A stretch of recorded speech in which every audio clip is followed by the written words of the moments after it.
So it's revolving.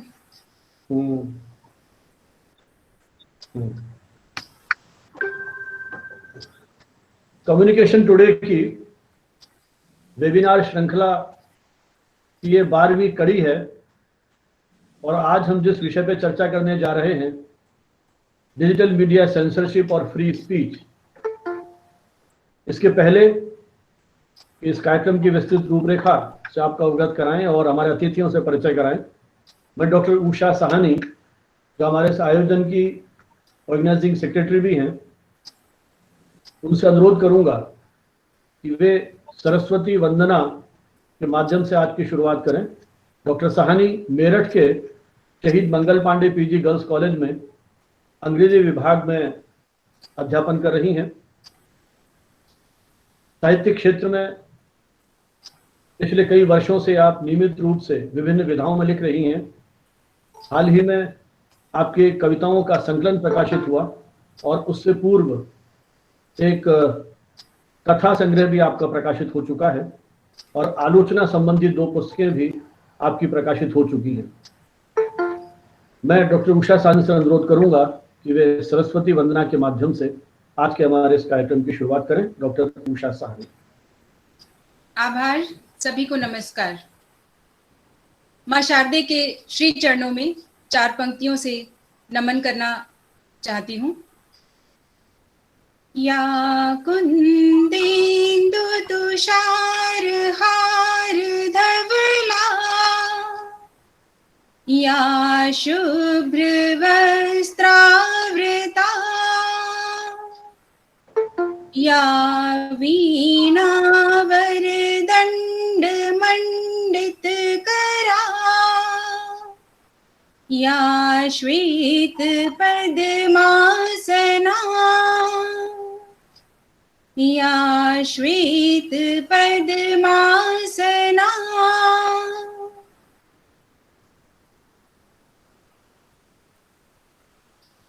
सभी का आज इस वेबिनार सीरीज की 12वीं वेबिनार में अभिनंदन करती हूँ। हर्ष का विषय है कि इस पूरे कोविड के दौर में भी हम सभी एक दूसरे को इस मंच के माध्यम से देख पा रहे हैं, सुन पा रहे हैं, एक दूसरे से जुड़ पा रहे हैं। इस वेबिनार सीरीज की संकल्पना प्रोफेसर संजीव भानावत, जो कि राजस्थान विश्वविद्यालय के सेंटर फॉर मास कम्युनिकेशन के फॉर्मर हेड रह चुके हैं, मीडिया के एक स्टॉलवर्ट, और कोई भी डिसिप्लिन हो उस हर डिसिप्लिन को प्रॉपरली एग्जिबिट करना, एक्सप्रेस करना, इन सब खूबियों से पूरी तरह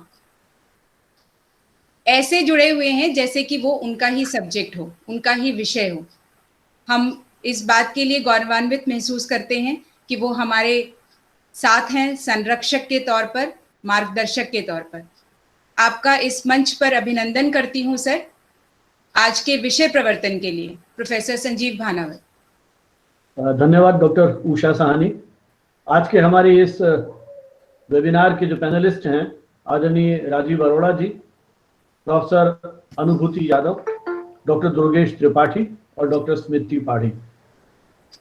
जब ये नामों का उच्चारण में करने लगा तो मुझे लगा कि इन चारों ही जो हमारे पैनलिस्ट हैं उनके साथ तो मेरा बहुत पुराना और गहरा जुड़ाव है। राजीव अरोड़ा जी तो हमारे विश्वविद्यालय के साथी हैं और उनकी उस समय की जो एक स्टूडेंट लीडर के रूप में जो एक पहचान थी, उसको बहुत निकटता से देखने और महसूस करने का मुझे मौका मिला।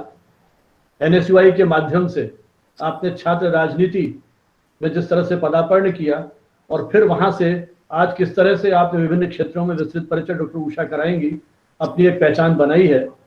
और बाकी जो 3 पैनलिस्ट हैं उनके साथ मेरा बहुत ही भावनात्मक जुड़ाव दूसरे रूप में रहा। डॉक्टर अनुभूति को एक PhD के शोधार्थी के रूप में मैंने देखा और वाइवा लेने के लिए मैं कई बरस पहले गया था, और आज जब प्रोफेसर के रूप में IIMC में देख रहा हूँ तो उस हर्ष और आह्लाद की अनुभूति शायद एक हालांकि मैंने उस तरह से तो उनको नहीं पढ़ाया, लेकिन एक PhD एग्जामिनर के रूप में, शिक्षक के रूप में उस अनुभूति को हम महसूस कर सकते हैं। और देखिए नाम भी अनुभूति है उनका।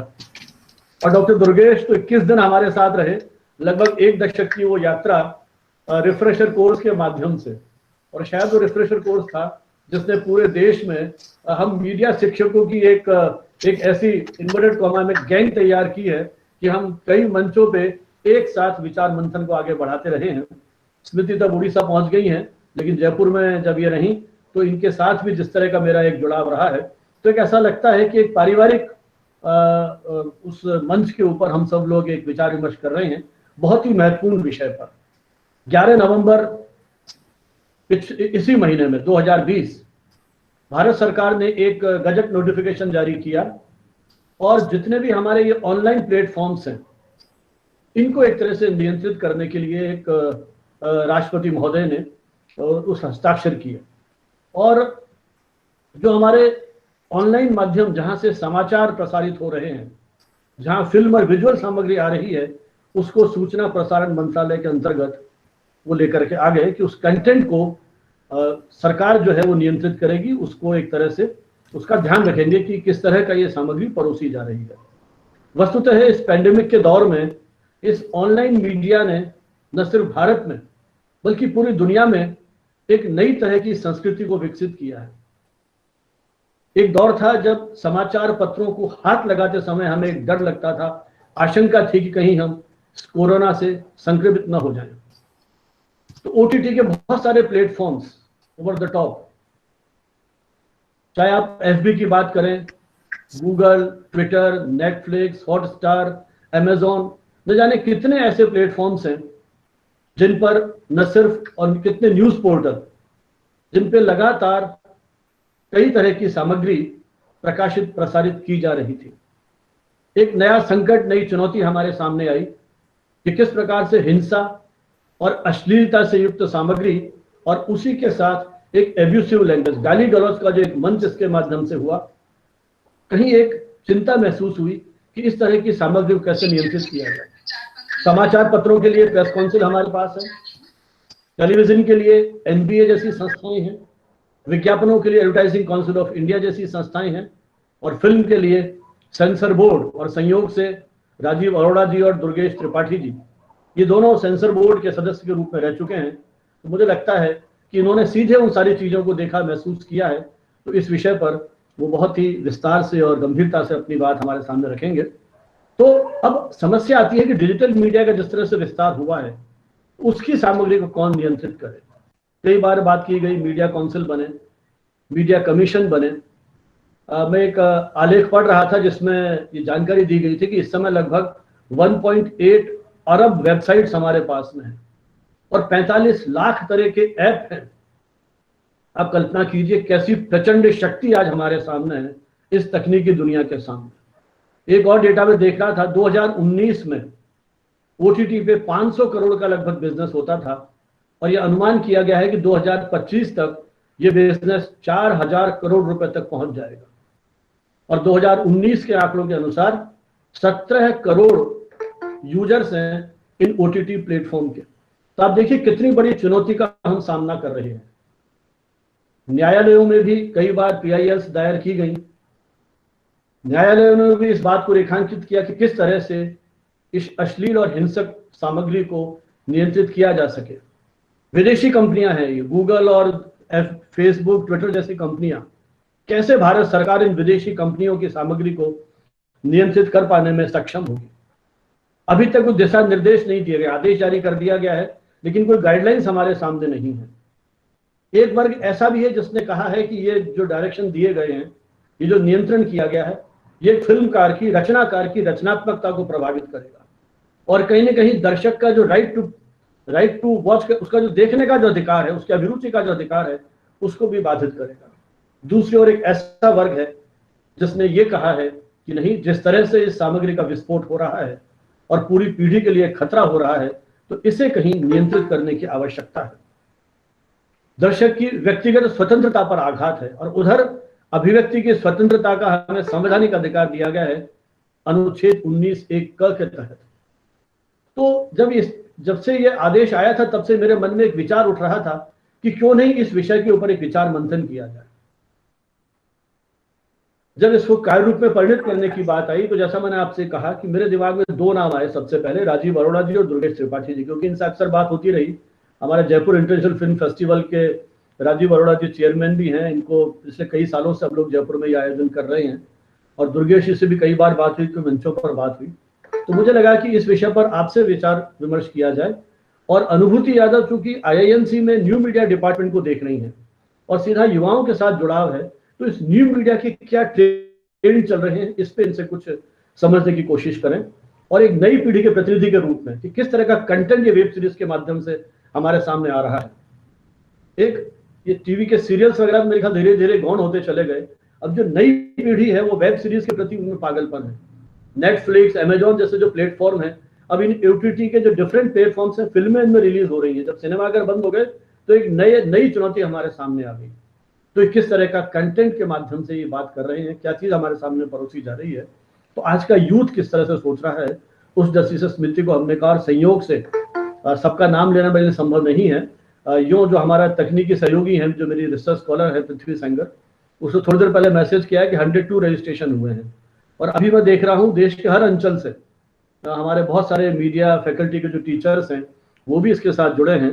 सेंट्रल यूनिवर्सिटीज के टीचर हमारे साथ जुड़े हुए हैं। तो मुझे लगता है कि आपके इस वक्तव्य के बाद इस विषय पर हम एक गंभीर विचार विमर्श को आयोजित कर पाएंगे। और जैसा कि हमारी एक परंपरा है, हम इस सारी प्रोसीडिंग्स को रिकॉर्ड कर रहे हैं और ये आयोजन समाप्त होने के बाद उसको हम YouTube के माध्यम से सारे जो हमारे सोशल मीडिया के प्लेटफॉर्म्स हैं जिनसे हम जुड़े हुए हैं उन पर उस YouTube का जो हमारा ये वीडियो है आज के इस कार्यक्रम को, उसको शेयर करेंगे, ताकि ये जो विचार हैं ये देश विदेश, क्योंकि इस सेमिनार में लंदन से भी रजिस्ट्रेशन हुए हैं, तो मुझे लगता है कि हम अपनी इस बात को राष्ट्रीय अंतर्राष्ट्रीय मंच पर उठा पाने में सक्षम हो पाएंगे और जो नीति निर्माता हैं उनको भी कहीं आगे के लिए अपनी एक मार्ग तय करने के लिए, आगे अपना दिशा निर्देशन देने के लिए शायद कहीं उनको भी हम एक आधारभूत सामग्री जो है या विचार जो है उनके सामने रख सकें। इन्हीं शब्दों के साथ मैं हमारे सभी मित्रों का इस वेबिनार में जो हमारे सहभागी हैं उनको सभी का अभिनंदन करता हूं कि उन्होंने इस विचार प्रक्रिया में अपनी आहुति दी। बहुत बहुत धन्यवाद। आगे की कार्रवाई के लिए doctor Usha Sahni.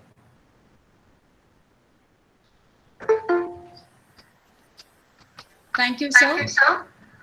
To begin with, I would like to first of all invite Dr. Anubhuti Yadav. Fortunately, she has been there in the other webinar also, which we happened to witness. And it's graceful that your content, your insights are going to be shared amongst we all today again. So let us talk about the introduction part of Dr. Anubhuti. Professor Anubhuti Yadav is head of the Department of New Media and is the course director of Advertising and Public Relations course. She is also holding the responsibility of Dean Students Welfare, teaches new media, data journalism and advertising and public relations as well. She has conducted research in areas like media literacy, women and media, media and children, information and communication technology. She is the co-author of book named Indian Edition of Media Literacy, Key to Interpreting Media Messages, which got developed under Digital International Media Literacy Project. Professor Anubhuti is currently working on a book on new media journalism. She is the advisor to Media Ownership Monitor India project, and which is an initiative by Reporters Without Border to map ownership pattern in media industry across the globe. Professor Anubhuti is the co-author of Indian Edition of Media Literacy, Key to Interpreting Media Messages book developed under Digital International Media Literacy Project. She has been honored for her meritorious research work by Dell, Public Relations Society of India, Women Economic Forum, and Ministry of Women and Child Welfare. We are fortunate that Professor Anubhuti is amongst us. I would like to call upon so that we can listen to your insights. Welcome, Anubhuti. Yeah, thank you so much. Thank you very much for such a nice introduction. First of all, I would like to thank Professor Bhanawat for having me in this webinar. In fact, I really appreciate Professor Bhanawat for two very important initiatives which he has taken. One is, the journal which he had started, Communication Today, and the second is like this webinar series, because he is moving ahead with times. We know that now everything is happening, online. So my deep appreciation for you, Professor Bhanawat, for starting these two very major projects and initiatives. So now coming on to the topic, and this is something which is very topical. Everyone is talking about it. There are a lot of debates happening on this particular issue. There are discussions happening amongst academic circle about the OTT platforms and digital platforms. And now we know that, and as Professor Bhanawat said, that it has come under the purview of Information and Broadcasting Ministry from the Ministry of Electronics and Information Technology. So yes, there are a number of issues, but before that, I think we should be aware of OTT landscape in India. What is happening in this landscape? Where are we right now? What kind of industry it is, and then like what is the way forward, and what future has like for this particular industry. So very briefly about OTT platforms. It's a streaming media service, and which is offered directly to the viewers via internet. And in this case, what we are doing, we are actually bypassing broadcast, satellite television, cable, because earlier, like we used to depend on that, and that used to be the controller and distributor of content. So when OTT platforms, whether it was audio streaming or video streaming, when it started as a content hosting platform. The content was created by someone else, and these were like hosting platform. But later on, they branched out into production and release of content. It could be short movies, it could be like documentaries. So they were not only creating content, they were also distributing content. Now when we look at all these OTT platforms, they're offering a range of content. For example, you could see movies there, and we have seen at the time of the pandemic there were a lot of movies which were released on this particular platform. And this is one major area of concern, in the sense that if the movie has to go to theater, it has to go through a certain process. There is a censor board. But right now there are a lot of movies which are being released on these OTT platforms. Another very important thing which is happening, on these platforms, is that these platforms are using artificial intelligence, as in that, it tells you what you should be watching. It suggests you that, okay, these are the programs which you should be watching based on your past preferences. So there's a lot happening on OTT platform. Not only the kind of content is being created, not only like the way it is being distributed, but also suggesting people, what kind of content they should be consuming. So, but when it comes to OTT platforms and how people are subscribing that, number of OTT platforms, they are offering service in a premium mode, in the sense that there are certain content which are available free of cost, but then there are a lot of content which is a premium content. For that, they need to have a monthly subscription, and as far as this premium content is concerned, they have to the responsibility of creating that content lies with them, and the responsibility of marketing that content also lies with them. And many a time what is happening is that nowadays they are partnering with the big production houses, those who were earlier making, feature films, serials, web series, and they are marketing those particular products. So this is something which is happening in this particular space. Now, in India, we started out with just 2-3 platforms which we had 7-8 years back. But right now, if you look at the number of OTT platforms, we might be only knowing about 3-4, but there are more than 90 plus OTT platforms right now in India, and the people are consuming content using these particular platforms. But when you talk about the user base, it is dominated by Disney, Hotstar, Netflix, Amazon, and Plus, there are a number of OTT platforms which are local in the sense that they are started in collaboration with the local production houses. For example, you have Sony Live, you have Woot, you have Z5, you have Alt Balaji, and these local players, they are competing with these global players, and they are trying to make a mark for themselves. They are trying to create niche for themselves. So about this industry, OTT platforms, we just combine it into a bundle, and we say that the OTT platforms. But the three types of services which are available there, we have audio streaming. Say for example, your apps like Spotify, Savan, and all. Then you have music, video. Then you have podcast. So video and music, they are doing very well, but when it comes to podcast, it doesn't gain that traction. But still, क्योंकि वो जो young लोग हैं वो आजकल podcast सुनना पसंद करते हैं. So yes, it is also gaining some popularity amongst young people. अगर हम साइज की बात करें तो प्रोफेसर भनावत ने साइज के बारे में बताया है. आज के समय में जो मार्केट साइज है OTT इंडस्ट्री का, वो 500 करोड़ पे है. बट इंडस्ट्री रिपोर्ट्स ये बोलती हैं कि bye 2025 it will be 4,000 crore industry, so which is a huge industry. और जब हम numbers की बात करते हैं, right now we have 17 crore people who are these are the OTT platform users.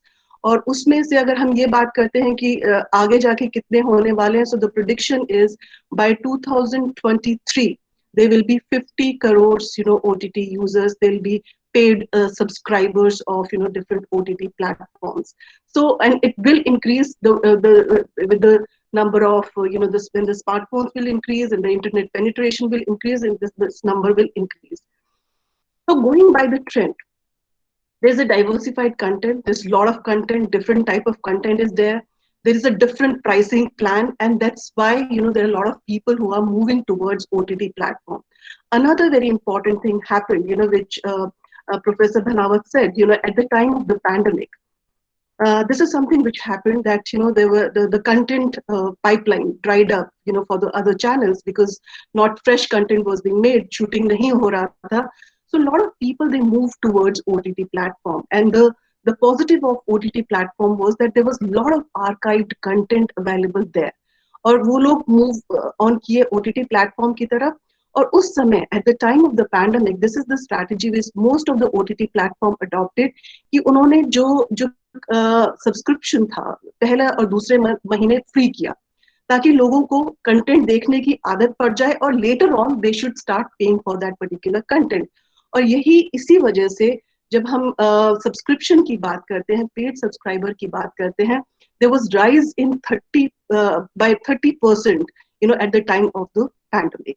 So this is something which is happening. So if you look at the number, if you look at the size of the industry, if you look at the number of people who are there, who are the paid subscriber consuming content on these platforms, we know that it's a huge market. It's a massive market.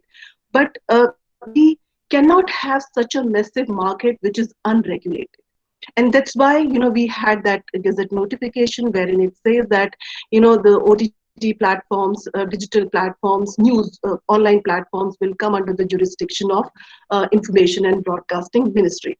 So by now, till now, we didn't have, any laws or guidelines related to OTT platforms. Say, for example, as Professor Bhanawat said, that when we talk about print, we do have Press Council of India. It's a statutory body.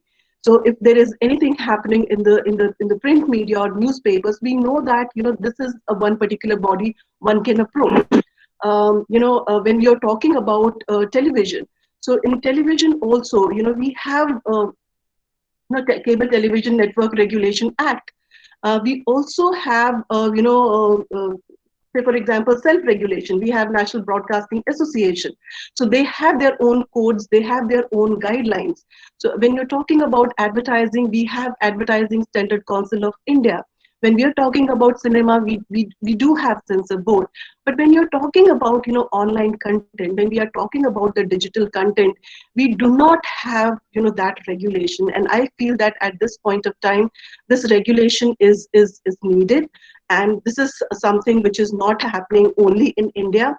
across the world, countries, they are, finding a way out because everyone is concerned. Say, for example, we are talking about 91 plus OTT platforms. And if you look at, the way we consume media content in India, we are still, co-viewers, in the sense that in a family, the entire family sits together and watch content. And there have been a lot of complaints regarding the content which is there on, number of platforms. So there has to be some sort of regulation. But definitely at this point of time, yes, there are a lot of debates which are happening, but it's just a notification right now. So everything comes from the MIT to the INB ministry, but we do not have any detailed, guidelines and detailed code for that. And definitely, some committee might be working towards that. So this is what I want to say as an opening. This thing that, it's a big industry in terms of number, in terms of the subscribers, and it needs to be regulated. And second very important thing is that it should be a level playing field. For example, when we are talking about press, when you are talking about electronic media, they're also creating content. They're also distributing content. So when the laws are there for these particular medium, when the guidelines are there for these particular medium, when the self-regulation bodies are there for these medium, why shouldn't we have it for the online platform? So I'll stop here now, and I would like to listen to other speakers as well, what they have to say. And I understand there are two people who had worked with the censor board. So I would like to listen to them also, and maybe like at the end, I'll take a few questions from the audience also. Thank you. Thank you so much, Professor Anubhuti. It's again some issue with my laptop. My video is not working, but then it was fabulous to listen to Dr. Yadav once again. The way you have brought the opportunities with OTT along with talking about the challenges, that was remarkable. Undoubtedly, we all are supposed to understand that what it is all about. Entertainment is a part. That is true. But how to handle that entertainment in a way so that it should not become a negative influence. So that was a delightful talk by Professor Anubhuti Yadav. Thanks a lot for being with us today. Now in the same series, I would like to invite Dr. Smiti Padhi, who has been a speaker for our webinar series in earlier two webinars as well. A beautiful star amongst us. Dr. Smiti Padhi is working as an assistant professor at Fakir Mohan University, Balasore, Odisha. Previously, she has worked with Swarnim Sports University of Gujarat, assistant editor of the popular communication journal Communication Today, on which platform we are already connected here. Dr. Padhi was actively involved as project coordinator in production, direction, editing, comparing, and coordinating around 100 episodes made by Swarnim Gujarat Sports University and aired through Vande Gujarat channel. She possesses a meritorious academic record. She has done her internship with the Public Relations Department of two reputed steel ventures of India, SAIL, Steel Authority of India Limited, and JSPL, Jindal Steels and Power Limited. Also, she has been associated as project coordinator for roundtable conferences in Jaipur on way to develop in journalism our roles, organized by Center for Mass Communication, University of Rajasthan and UNICEF Rajasthan, honored by Public Relations Council of India, and she has got one book to her credit, that is Folk Media. And we are fortunate once again to have you, Dr. Padhi. I would invite you for your insight. Thank you, Dr. Usha, for that elaborate introduction. I'm really humbled by such introduction. At the outset, I would like to thank Professor Sanjeev Bhanavat for giving me this chance to put across my views on this very relevant topic of today. And I also express my regards to the other esteemed speakers of today, Professor Anubhuti Yadav ji and Dr. Durgesh Tripathi ji. It was absolutely fantastic listening to the meaningful insights that were put forward by Dr. Anubhuti Yadav ji. So, uh, what I feel is that the readily available smartphones, the low cost, the 4G data, high speed internet, and added to that, as the earlier speaker just now said, that the COVID-19 pandemic situation and the theaters shut completely, that has led to more number of Indians coming to these OTT platforms and watching these content. Now, what I would like to add is that the originality of content, because it was censored till now. So the content that we saw in these OTT platforms like Amazon Prime or Hotstar or Voot, maybe they came up with content which was much more original, very close to reality, and the depiction was unfiltered in many cases. So these OTTs started gaining ground even in the tier 2 and tier 3 cities. People started connecting very closely to the themes and to the topics that were portrayed in those over these platforms. Also, see the vernaculization. The content is available in many other Indian languages also in these forums. And the effective marketing and personalized tailored contents that is there, and of the kind of movies you would watch, like say in the first or second instances, they would refer such kind of content to you again.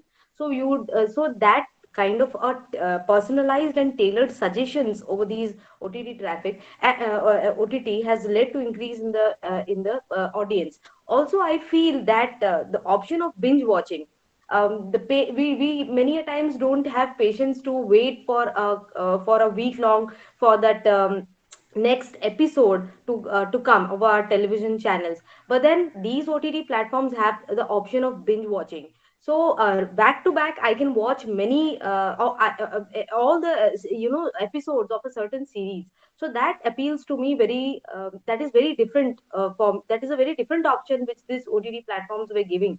And that is why I think it has been an instant hit among the Gen Z.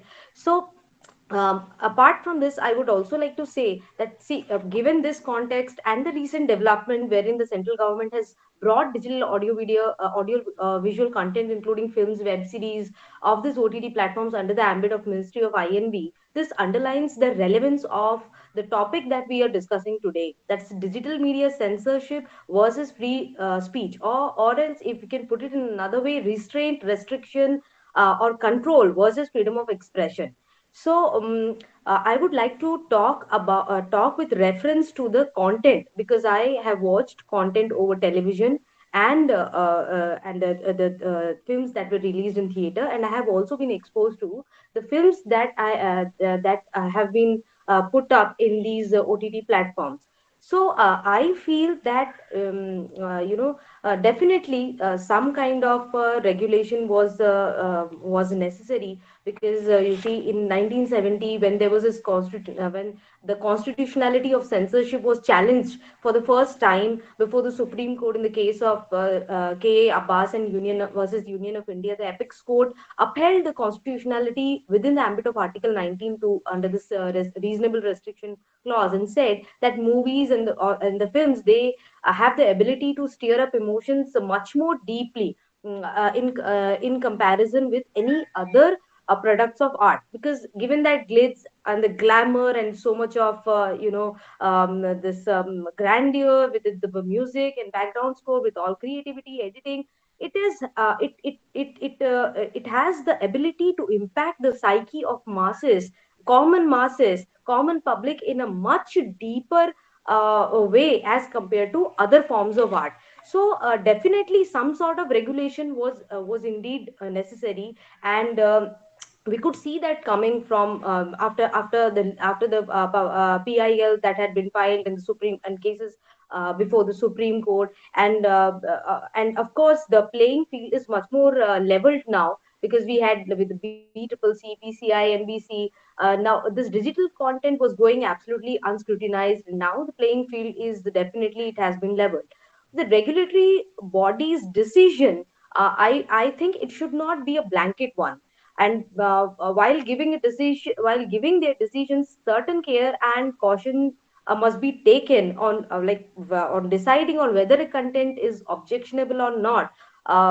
Much care should be taken while giving those kind of decisions, just to please a certain vote bank or to appease political fulfill certain political interest, or artistic expressions and creative freedom must not be unduly curbed. That is what I feel. When we have this regulation in place in the coming times, of course we will know the nitty-gritties of what this regulation has been put forward by the Ministry of INB.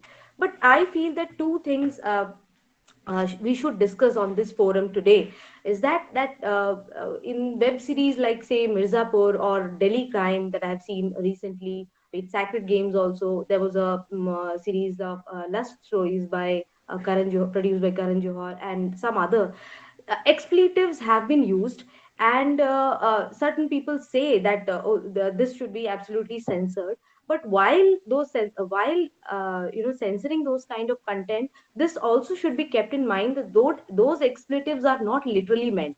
They reflect the nuances of language spoken in a certain village or a suburb, and amidst a certain community, if that kind of language is being used. So when we are when we are subscribing to these kind of OTTs, if we are above 18 and we are subscribing to it, and we pretty well know what kind of content we are watching. And Indian audience has also matured to a certain extent, I feel, and they can differentiate that whether a certain expletive has been used just for sensationalization, just for mere grabbing of attention, or it has been used because it is spoken that way, a certain group of people speak in that way.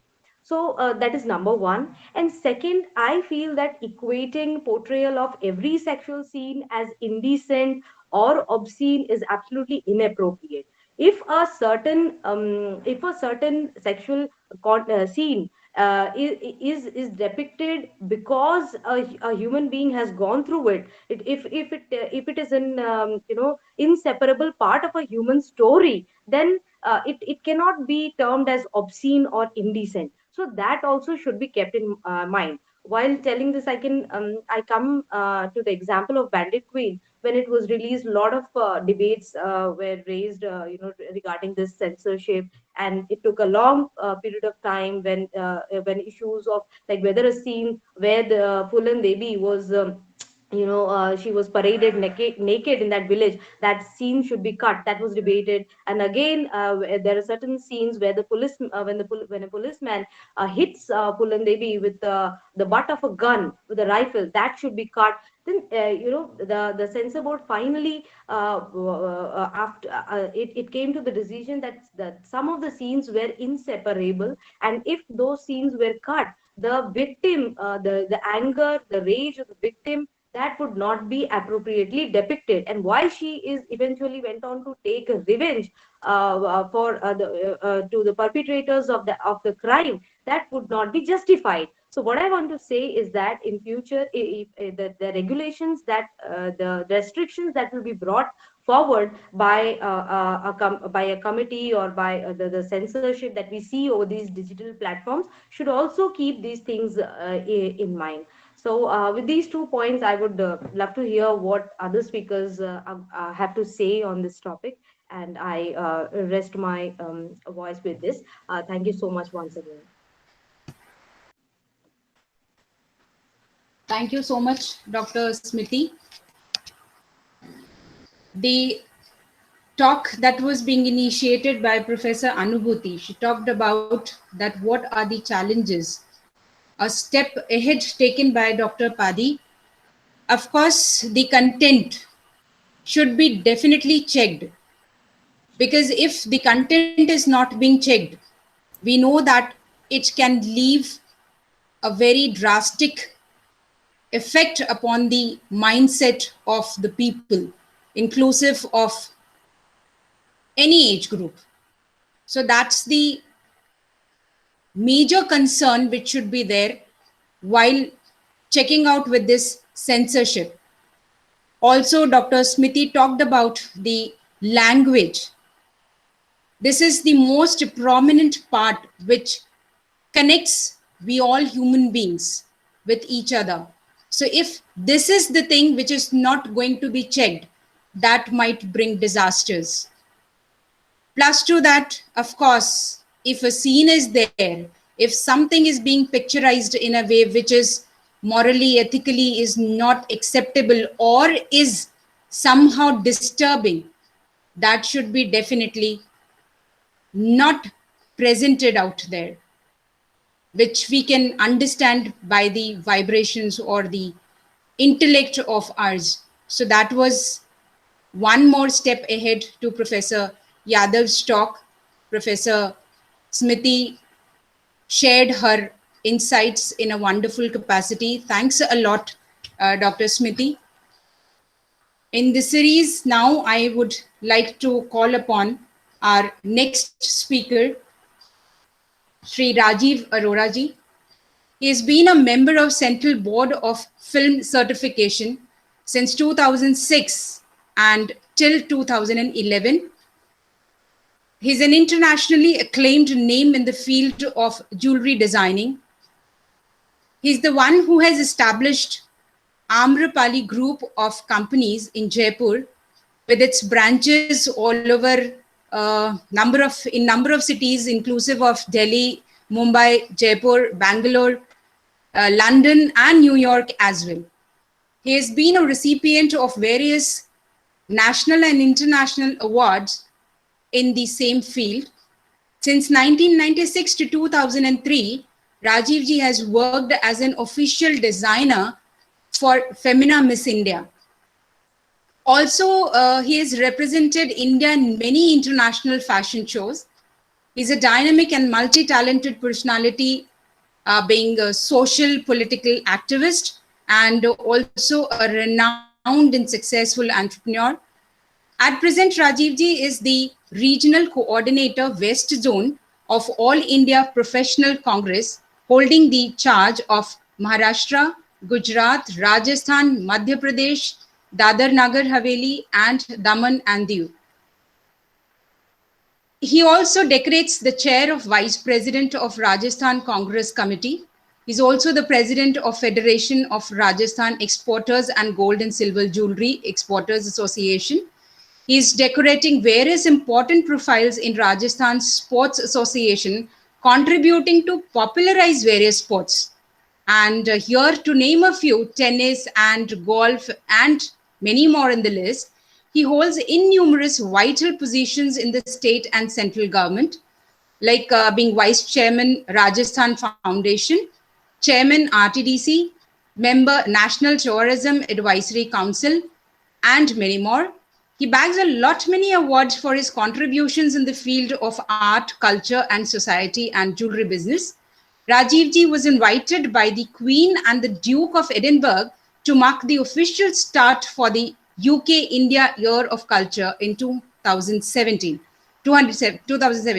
He's also the chairman of Jaipur International Film Festival. So we are very fortunate that such personality is amongst us here on this platform. I would very warmly welcome you, sir, for your insights. Rajiv ji. Thank you very much, Dr. Bhanawat. Very, very important topic, what we are discussing today. And I'm sure in your past webinars also, you must have taken different important subjects. I was hearing Dr. Anubhuti Yadav and Dr. Padi. Very good introduction they have given of the subject. The most important thing which I felt with the initial remarks is we need to understand the difference between censorship and the regulatory guidelines. Because when I was member for Film Censor Board, I think for 2 terms, when Sharmila ji was the chairman of the Central Board of Film Certification, almost 10, 12 years back, the things were different. We used to talk about some kind of explicit scenes or language or something against our national heroes or important personalities. But at that time also, because in India, films are made in different languages. Hindi is very important, which we see all the time. But as you all must be knowing, lot of films are made in South India, in Telugu, in Tamil, in Malayalam, and maybe that number is more than Hindi films. And once you pass something in censoring a film in South of India, and if you do something different in Hindi film, that was also used to be questioned. Because I was on the main board, all the cuts used to come to us and we used to discuss in length. And at that time also, this discussion was on whether the censor board also should be given permission to see the television programs which were coming at that time. Especially, I remember FTV used to be very popular, and we got a note that should we stop broadcasting FTV or it should be done only late night after 11 o'clock. Such things, because I cannot inform what was discussed at that time, but such things. Also about some A category films, whether they should be broadcast on the television and at what time. This was concerned at that time, but in 10 years, we have reached to a different position. And like earlier said, with this OTT platform, so much content is coming, censorship practically is not possible. When it is not possible to censor 1,000 movies, how to censor thousands, millions of OTT broadcast? Also, lot of apps like Dr. Bhanawat was telling before. So important thing is we have to understand there's a difference between censorship and regulatory guidelines. What we can do? Yes, we can have some kind of guidelines. So like one can ensure healthy digital media, useful to the society and individuals. See, since we live in a democratic state and right to speech and expression is our fundamental right, but we should not, unrestricted, reasonable restrictions are always applicable there. Keeping this constitutional position in mind, one is free to express its views, point of view, perception on issues relevant to the society in that context. What we see these days, if people are misusing this platform for their vested interest at the cost of others, meaning thereby is that by insulting others or disrespectful to others. See, like in my introduction, it was narrated that I am also very active in politics. Every day, every time I put a post on any social media platform, whether it's Facebook, Twitter, or Instagram, I get very abusive comments. People with either with a sick mind or people are hired for this by one political party against others. Such things create a lot of problem. And also in my business, I feel all the time people give wrong information on different social media platforms. Also harm my reputation. I am talking about myself because as an example, I see it all the time, and sometimes we have to take a legal course also against them.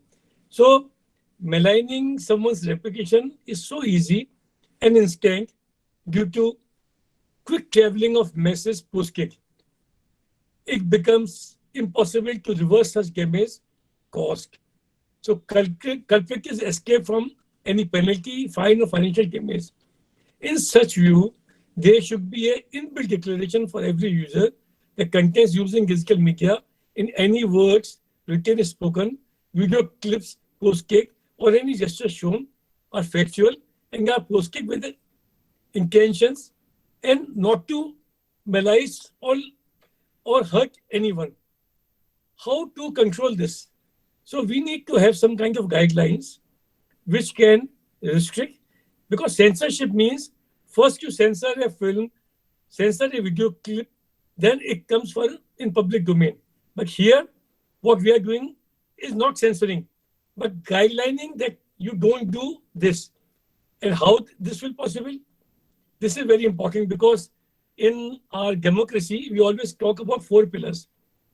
We talk about legislature, we talk about judiciary, we talk about executive, and also say the 4th pillar is the press and media. So the other 3 independent pillars, if we do anything to harm them, I think should be somehow restricted by a guideline. See, there should be, if there is something against the legislature, any fake news targeting legislatures or sponsored news against the state, it should be regulated.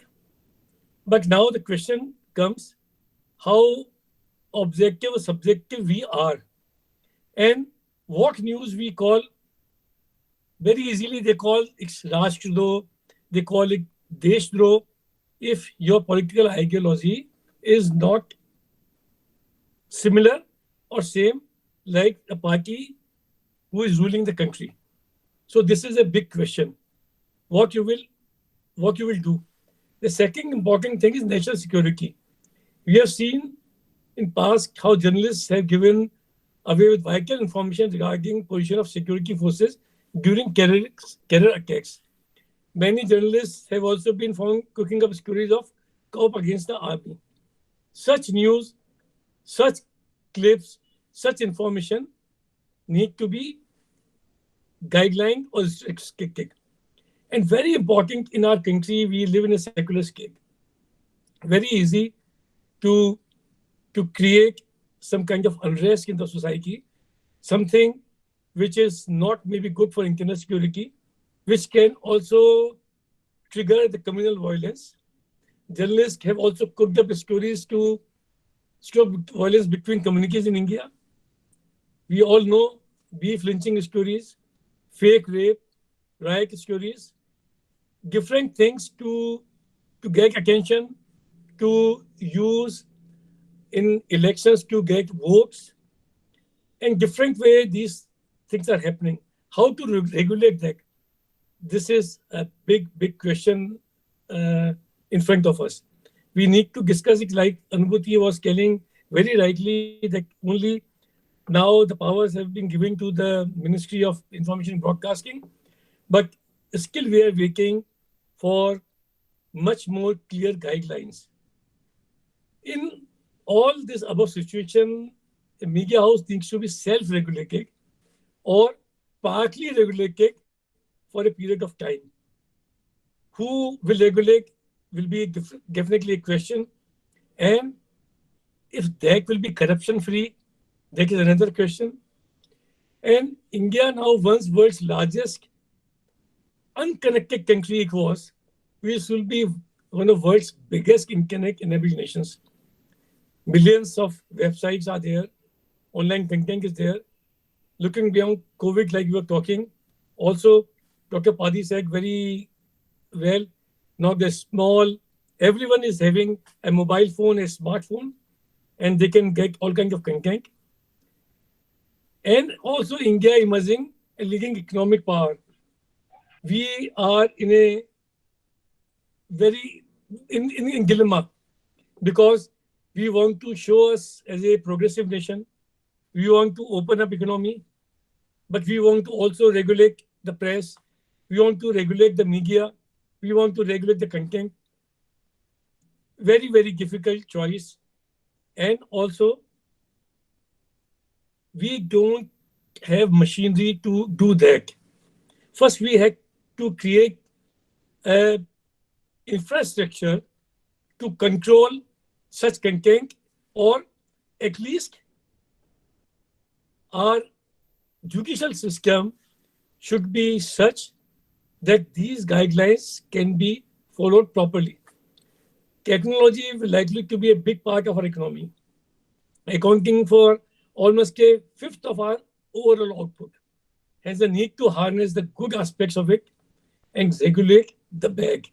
This is critical to our national strategy for growth. I will summarize that unregulated social and digital media could pose a threat to India's rise as a trustworthy and responsible nation. As also Indian democracy, the world's largest, these challenges can be addressed by regulating social media efficiently and modernizing our laws and institutions. We need to modernize our laws and institutions. I remember when we were in censor board, we had 1956 Cinematography Act, and there was a talk to change in that. The laws need to be completely changed. The time for action has come, and I'm sure that this kind of webinar and discussions will pave the way. Thank you very much.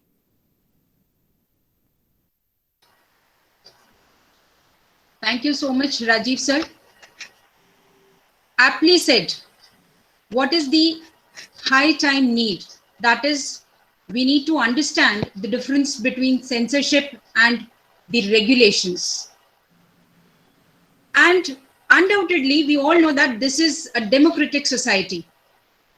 The most important thing that we all need to focus upon is to work in a way that the social responsibility should be carried in appropriate capacity. And by concentrating upon this OTT content, somehow it is being observed that digital media is working as a medium of character assassination. This is painful, which definitely needs proper guidelines so that such practices can be restricted. The most important and vital point here is that Constitution needs to be respected, come what may. It is of prime importance. Also, as Rajiv ji said, it's a very huge responsibility and also Herculean task that media houses needs to focus upon preparing the guidelines in a way that they can be implemented. Of course, there are a number of guidelines for everything, but how to implement them in a proper way.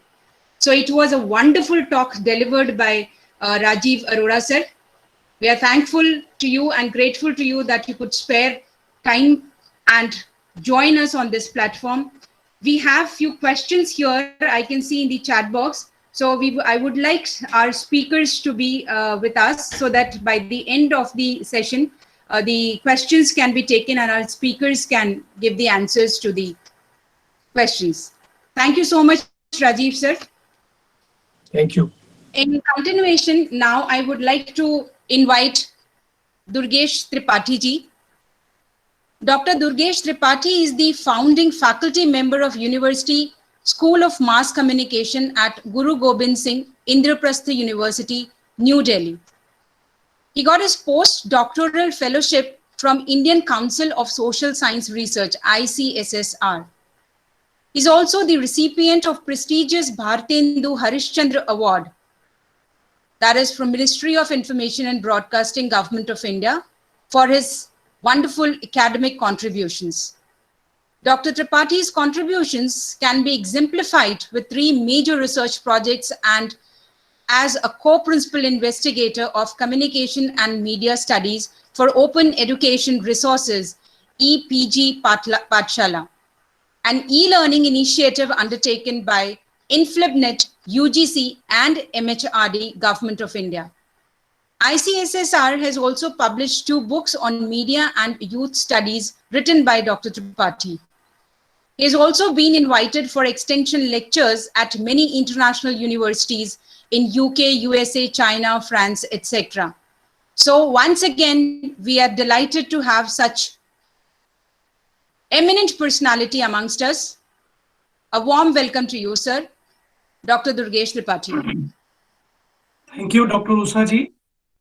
सबसे पहले मैं धन्यवाद दूंगा professor Sanjeev Bhanawat जी का, जिन्होंने लगातार इस lockdown में या इस पैंडेमिक सिचुएशन में देश भर के जितने भी मीडिया से छविद हैं उनको एक प्लेटफॉर्म पे ले आके सबको एक साथ जोड़ के, और ये कह सकता हूं कि वैचारिक जो एक आदान प्रदान है, ज्ञान का जो संवर्धन है, वे करके एक सूत्र में पिरोने का काम कर रहे हैं। मैं प्रोफेसर भानावत जी का, कम्युनिकेशन टुडे का, और बहुत ही बढ़िया एंकरिंग करने का, और साथ में एज ए मॉडरेटर आपने जो अपनी भूमिका निभाई है डॉक्टर उषा जी, मैं आपको बहुत बहुत धन्यवाद देता हूँ, आभार प्रकट करता हूँ एवं बधाई देता हूँ कि मार्च के बाद जिस तरह के लॉकडाउन की सिचुएशन वर्ल्ड वाइड है, उसमें बहुत कम प्लेटफॉर्म है जिसमें कंटिन्यूटी के साथ आइडियाज एक्सचेंज हो रहे हैं। निश्चित रूप से मैंने बहुत सारे इस लॉकडाउन में एफडीपीज में, सेमिनार्स में मुझे इनवाइट किया गया अपने विचार रखने के लिए। जो भी मेरा सीमित ज्ञान था, समझ थी, मैंने उसको सभी जो भी पार्टिसिपेंट थे उन तक पहुंचाने का काम किया। लेकिन मेरा ये मानना है कि जो कम्युनिकेशन टुडे की आज की जो एक वेबिनार है, वो निश्चित रूप से कई मायनों में बहुत ही महत्वपूर्ण है। उसमें सबसे बड़ी बात क्या है कि आपने सबसे कंटेम्परेरी ट्रेंड को पकड़ा है, सबसे इंपॉर्टेंट मैटर को पकड़ा है, जो हम सभी के साथ बहुत ही रिलेवेंट है या कंटेम्परेरी है, मैं कह सकता हूं प्रेजेंट सोसाइटी के साथ। Digital media censorship and free speech. India has a very distinct kind of geopolitical and geoclimatic situation. We have various socioeconomic conditions in our society, but still we are struggling, we are discussing on the very informative, very contemporary topic. Topic is digital media censorship and free speech.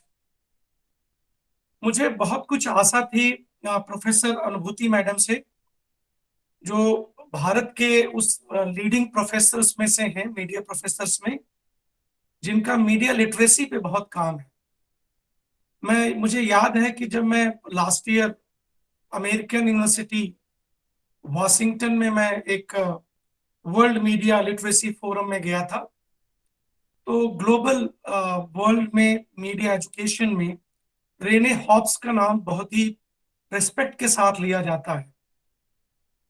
Renee Hobbs, professor Renee Hobbs media literacy की world wide most acceptable professor मानी जाती हैं।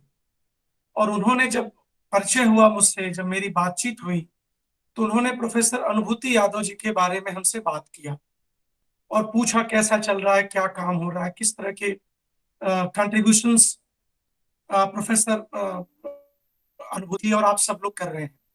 मुझे पूरा विश्वास था कि professor अनुभूति मैडम हम सभी को इनलाइट करती मीडिया लिटरेसी के बारे में, और मीडिया लिटरेसी और digital media censorship and free speech, मुझे लगता है कि ये सब इंटरकनेक्टेड है। मुझे ये लगा कि स्मृति कुछ एक बात करेंगी digital media censorship and free speech पे, लेकिन उन्होंने मेरा काम आसान कर दिया, क्योंकि मैं फिल्म सेंसर बोर्ड में 4 टाइम्स मैंने अपनी सेवाओं को दिया था। एक बार Mumbai regional office film censor board में, और 3 टाइम्स मैंने दिल्ली फिल्म सेंसर बोर्ड के रीजनल ऑफिस में मैंने as a member central board of film certification मैंने अपनी सेवाएं दी थी। और बहुत सारे इश्यूज डिस्कस हुए थे, जिसको कि स्मृति ने बहुत डिटेल, डॉक्टर स्मृति जी ने उसको बताया और बहुत अच्छे एग्जाम्पल के साथ बताया फिल्म सेंसर बोर्ड की वर्किंग की प्रोसेस के बारे में। निश्चित रूप से राजीव जी भी हमारे बीच में है, एस्टीम्ड पैनलिस्ट है, और उन्होंने भी बहुत डिटेल में बताया कि किस तरीके से फिल्म सेंसर बोर्ड का काम होता है, हम सब किस तरह के इश्यूज को डिस्कस करते हैं। और मुझे याद आ रहा है कि बहुत सारी फिल्में मुझे हॉलीवुड और बॉलीवुड का करने को मिला सेंसर का। 30 मार खान एक फिल्म थी अक्षय कुमार और बहुत सारे स्टार्स की, उस पर बहुत सारे डिस्कशन हुए, बहुत सारे चेंजेस हुए, और चेंजेस करके फिल्म आप तक पहुंची। बहुत सारे इश्यूज थे, बहुत सारे कट्स थे, बहुत सारे उसमें मॉडिफिकेशंस थे। लम्हा एक फिल्म थी, लम्हे, बिपाशा बसु संजय दत्त की। इस तरह बहुत सारी फिल्में थी जिसको हम सभी ने डिस्कशन किया फिल्म सेंसर बोर्ड के पैनल के नाते, और डिस्कस किया और उसको फाइनलाइज किया।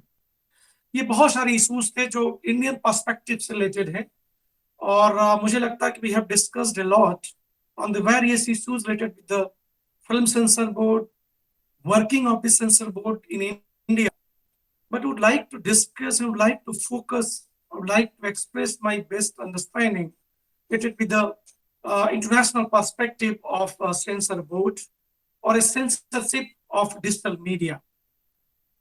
मैं एक एग्जाम्पल देना चाहूंगा आप सभी को, और मुझे ये लगता है कि ये टॉपिक जो दिया गया वो थोड़ा सा, मुझे ऐसा लगता है कि मुझे थोड़ा सा क्लियर कट अंडरस्टैंडिंग दे पाने में मुझे असफल रहा है, क्योंकि मैं कोशिश ये करता हूं कि मैं कोशिश करूं कि किस तरीके से अपनी बात को रखा जाए। मुझे ये लगा कि इस पूरे एस्टीम्ड पैनलिस्ट ने अपने विचार रखे। डिजिटल मीडिया की जब हम बात करते हैं, सेंसरशिप की बात करते हैं, तो क्या डिजिटल मीडिया सेंसरशिप में हम सोशल नेटवर्किंग साइट्स को भी इंक्लूड कर रहे हैं? ओटीटी प्लेटफॉर्म्स को, नेटफ्लिक्स के बारे में बहुत चर्चा हुई इस पूरी पैनल डिस्कशन में, उसके बारे में हमें बात करना चाहिए। न्यूज वेबसाइट्स के बारे में बात करना चाहिए, या किन इश्यूज को लेके हमें बात करनी चाहिए।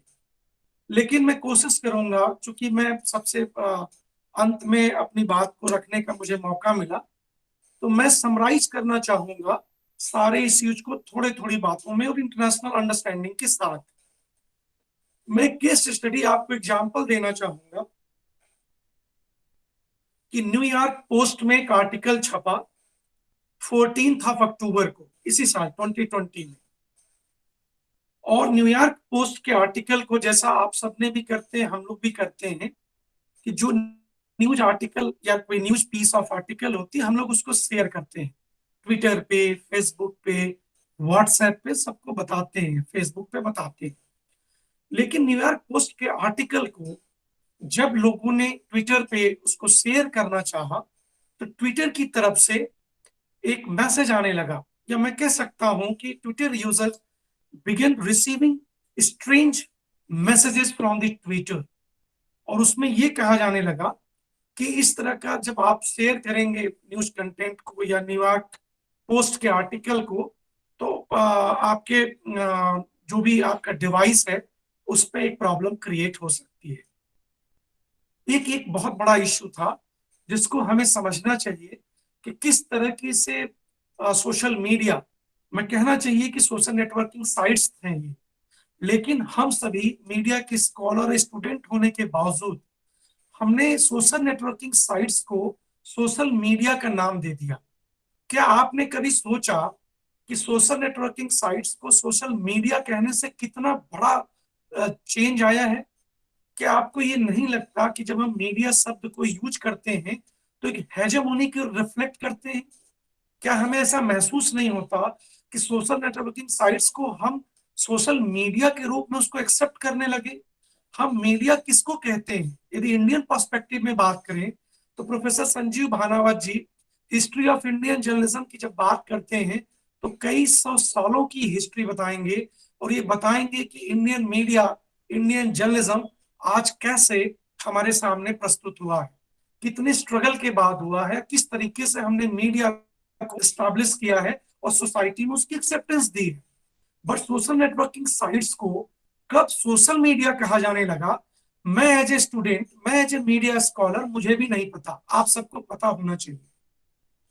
दूसरी बात, गूगल और फेसबुक और ट्विटर, ये अभी भी आप सबको जानकारी के लिए पता होना चाहिए कि सीनेट की मीटिंग्स में जाना पड़ रहा है, क्योंकि पोस्ट 2016 की जो इलेक्शंस थी उस मीटिंग्स में इनको कल्प्रिट माना गया है, और इसके लिए इनकी वहां पे पेशी होती है सीनेट के सामने यूएस में, कि इन्होंने किस तरह से डेटा जर्नलिज्म की बात प्रोफेसर अनुभूति मैडम ने कहा, वो उनका टॉपिक है, उनका सब्जेक्ट है।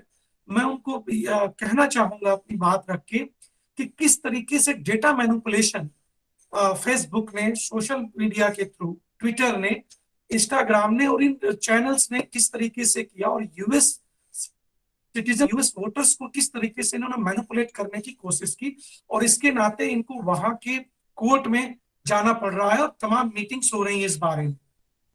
और यदि आरोप सिद्ध हो जाएंगे तो ये बहुत बड़ा इशू होगा, और क्या रिजल्ट आएगा आप सब देखोगे।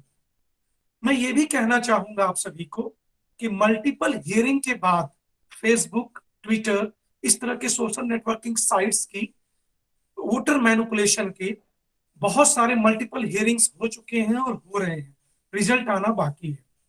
आपको ध्यान होगा, यदि आपने यूएस प्रेसिडेंशियल इलेक्शंस को देखा होगा, तो प्रेसिडेंट ट्रंप ने सोशल मीडिया को हमेशा क्रिटिसाइज किया, सोशल नेटवर्किंग साइट्स को हमेशा अपनी स्पीच में क्रिटिसाइज किया कि किस तरीके से सोशल नेटवर्किंग साइट्स यूएस की जो वोटर्स हैं उनको कैसे वो मैनिपुलेट कर रहे हैं।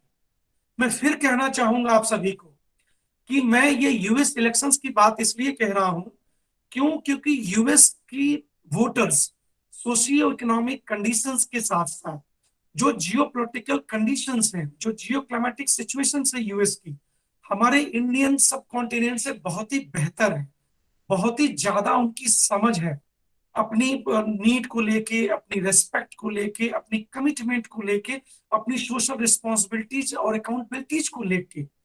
तो मैं ये कहना चाहता हूं कि जब यूएस के वोटर्स को मैनिपुलेट किया जा सकता है, जब उनकी ओपिनियन फॉर्मिंग की जा सकती है, तो इंडियन वोटर्स को किस तरीके से ओपिनियन फॉर्मिंग के थ्रू वोटर मैनिपुलेशन किया जा सकता है, ये बहुत बड़ा खतरा हमारे देश के साथ है, और ये हमें आगे देखना पड़ेगा। मैं ये जरूर कहना चाहूंगा कि एक सर्वे हुआ था गैलप्स का, जो बहुत ही रिमार्केबल है यूएस के बारे में, और according to Gallup's survey 79% of American believe that these companies like Twitter, FB, WhatsApp and other groups should be regulated. Can you believe? 79% of the responsible and accountable citizens of the United States, they believe to regulate these digital social networking sites. तो हमें ये समझना पड़ेगा कि हमें किस तरीके से, किस सोसाइटी में हम रह रहे हैं, और आगे इसके रिपरकशंस कैसे होंगे, इसके बारे में हमें सोचने की जरूरत है। मैं बात करना चाहूंगा, आप लोग ये कह सकते हैं या हमारे सुनने वाली लोग, हमारे पार्टिसिपेंट्स कह सकते हैं कि हमें इंडियन पर्सपेक्टिव पे बात करना चाहिए, आप यूएस और इंटरनेशनल पर्सपेक्टिव के बारे में बात कर रहे हैं। मैं आपसे दोस्तों कहना चाहूंगा कि अभी जो जिस सोसाइटी में हम रहते हैं वहां फेक न्यूज, कोई न्यूज नहीं रह गया।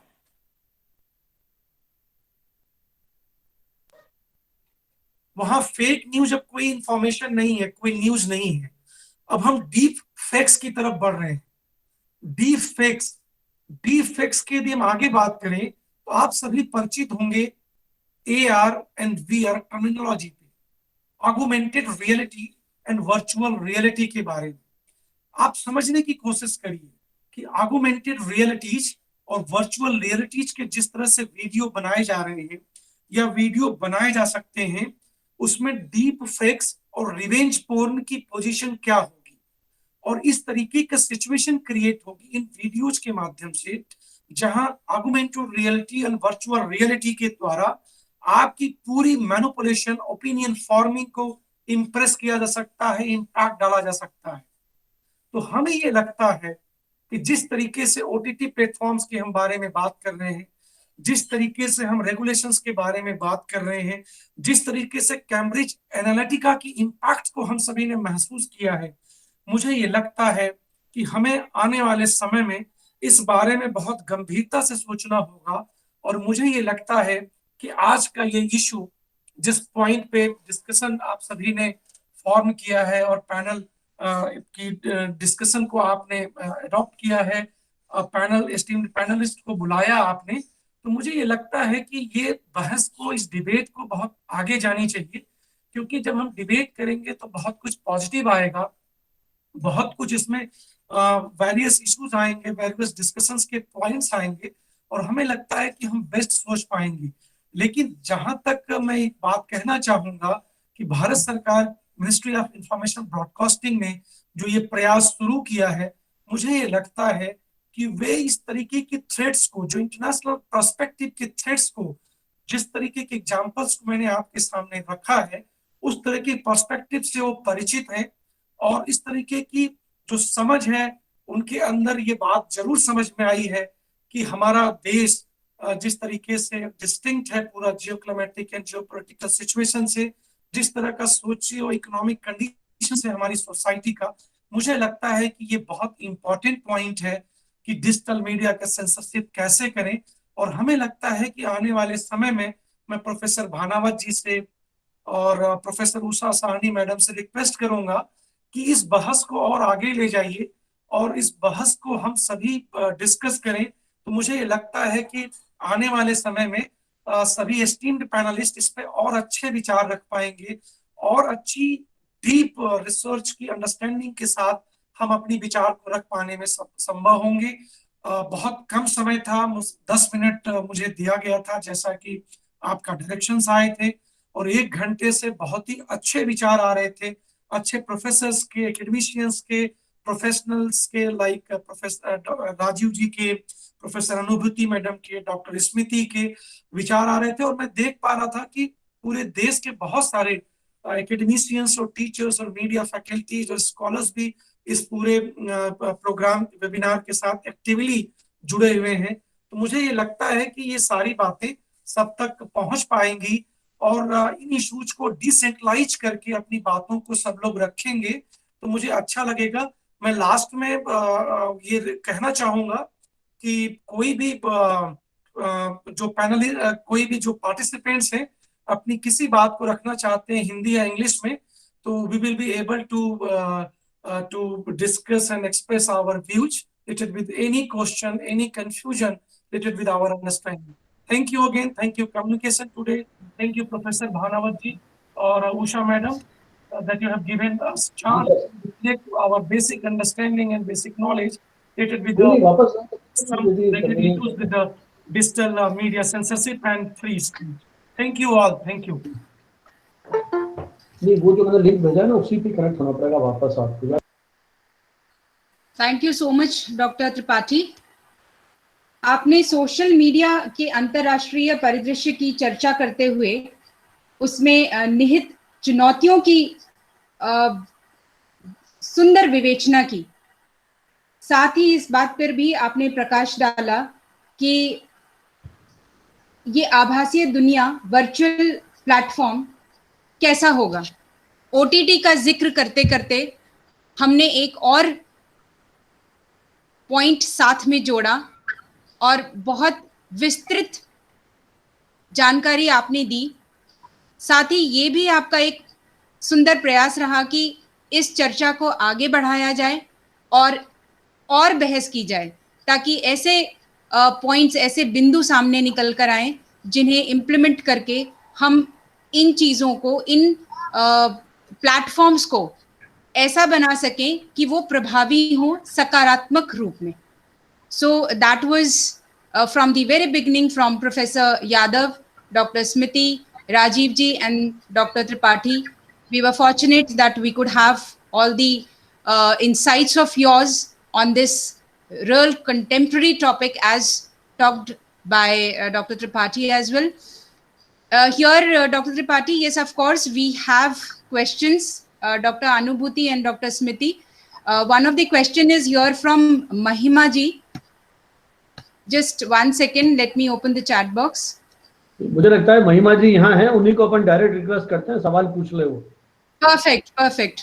महिमा जी आप अनम्यूट कर लीजिए और अपना सवाल पूछ सकते हैं आप, और जो भी हमारे स्पीकर जवाब देना चाहें आप प्लीज अपना माइक अनम्यूट करके आप संबोधित कर सकते हैं। महिमा शुक्ला इंदौर में है महिमा जी और वहाँ unmute मास कॉम डिपार्टमेंट से जुड़ी रही किसी जमाने में। नमस्कार, आवाज आ रही है? हाँ जी बिल्कुल आ रही है। नमस्कार, आज ये अवसर मिला है आपके कारण। तो मैं आप लोगों की तरह तो जारी नहीं हूँ, लेकिन एक दर्शक के तौर पर और थोड़ा बहुत जो जाना है, ये चाहे आप डिजिटल मीडिया कहें, चाहे सोशल मीडिया कहें, या वो जिस प्लेटफॉर्म से मिले हैं हमको देखने के लिए, तो उसमें आम शिकायत आप सब मान रहे हैं कि इनको किसी न किसी तरह से रेगुलेट किया जाए, और प्रश्न ये है कि रेगुलेट कैसे किया जाएगा। क्योंकि हम लोग प्रेस काउंसिल और सेंसर बोर्ड के कार्यक्रम से वाकिफ है कि वो कितने प्रभावी हैं और किस तरह से अपने इंटरेस्ट से काम करते हैं या प्रेशर में काम करते हैं।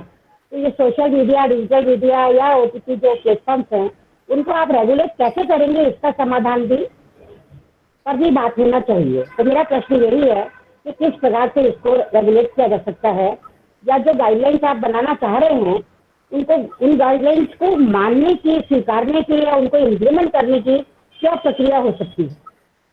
धन्यवाद। ऐसा ही महिमा जी, जहाँ तक मेरी जानकारी है, गवर्नमेंट ऑफ इंडिया ने कमेटी बना रखी है, एक 10 मेंबर कमेटी है, वो लोग गाइडलाइंस फ्रेम कर रहे हैं, और जब गाइडलाइंस आ जाएंगी तो कोई भी OTT प्लेटफॉर्म पे विजुअल से जाते हैं तो पहले वो स्क्रीनिंग होगी और उसमें से वो हटा सकते हैं। इवन जो फॉरेन फिल्म्स आ रही हैं उसको भी सेंसर किया जाएगा, जहाँ तक मैंने पढ़ा है। बाकी अनुभूति जी हमारे साथ हैं, कुछ कहना चाहें तो। नहीं, बिल्कुल सही महिमा जी, आपने जो इश्यू ये उठाया है कि जैसे जब हम प्रेस काउंसिल ऑफ इंडिया की बात करते हैं या फिर हम NBA की बात करते हैं, उसके होते हुए भी हमें बहुत ऐसा कंटेंट भी देखने को मिलता है जहां पर हमें लगता है कि शायद वो न्यूज़पेपर में नहीं होना चाहिए था या वो टेलीविजन पर नहीं होना चाहिए था। इनफैक्ट अभी मैं पीछे पार्लियामेंट हाउस गई थी, वहां पर जो उनके जो जर्नलिस्ट थे उनके लिए मेरा एक लेक्चर था जर्नलिस्ट कोड ऑफ एथिक्स के ऊपर। और जब हमने प्रेस काउंसिल ऑफ इंडिया का पूरा जो कोड ऑफ एथिक्स है उसको पढ़ा, देखा, तो हमें लगा जो उसमें मेंशन है उससे उल्टा सब कुछ हमें टेलीविजन पर देखने को मिल रहा है। तो चीजें हैं, आप प्रेस काउंसिल ऑफ इंडिया में भी हैं, आप NBA कहते हैं उसमें भी हैं, एक्ट्स भी हैं, सब कुछ है। पर कहीं ना कहीं हम जो आज मीडिया पे कंटेंट देखते हैं उसको देखकर हमें लगता है कि हाँ, उसको भली भांति से वो लोग फॉलो नहीं कर रहे हैं जितना उनको करना चाहिए। बट स्टिल हमें लगता है कि जैसे मान लीजिए हम सेंसर बोर्ड की ही बात करते हैं, जब हम मूवीज की बात करते हैं तो थिएटर्स में जाने से पहले अगर वो सेंसर बोर्ड के सामने जाती हैं तो बहुत सारी चीजें उसमें से हम जो भी हमें लगता है कि उचित नहीं है उसको हम निकाल देते हैं, जो इनएप्रोप्रिएट है उसको हम निकाल देते हैं। सिमिलरली कहीं ना कहीं एक डर होना चाहिए, उसको बिल्कुल खुला नहीं छोड़ना चाहिए कि आपके पास क्योंकि कोई गाइडलाइन नहीं है, कोई कोड ऑफ एथिक्स नहीं है तो आप कुछ भी कर सकते हो। तो ये नहीं होना चाहिए। मेरा जो कि दुर्गेश जी ने जो मेंशन कर दिया, हम मीडिया एंड इंफॉर्मेशन लिटरेसी पे बहुत बात करते हैं, हमने इस बार जान करके नहीं की क्योंकि लगता कि लोगों को लगेगा कि हर बार आप उस बारे में बात करते हैं, पर ले दे के जो प्रोफेसर त्रिपाठी ने कहा है हम घूम फिर कर वहीं पर आते हैं। देखिए, जो मीडिया कर रहा है उसका कंट्रोल हमारे पास है ही नहीं, जो उनको करना है वो करेंगे। और खास तौर से आप जितना भी कंटेंट है वो आपका जो भी प्रॉफिट ड्रिवन है, ठीक है, तो जब भी आपका प्रॉफिट ड्रिवन है तो आपको बहुत तरीके का कंटेंट वहां पर देखने को मिलेगा। तो इसका सोल्यूशन जो है क्या होगा, गाइडलाइन हम कितनी भी बना ले वो सोल्यूशन नहीं है। सोल्यूशन फाइनली मीडिया और इंफॉर्मेशन लिटरेसी ही है। जैसे स्मृति ने एक बहुत अच्छी सी बात की, उसमें उन्होंने ये बोला कि अगर मान लीजिए एक वेब सीरीज किसी एक पर्टिकुलर एरिया में सेट है तो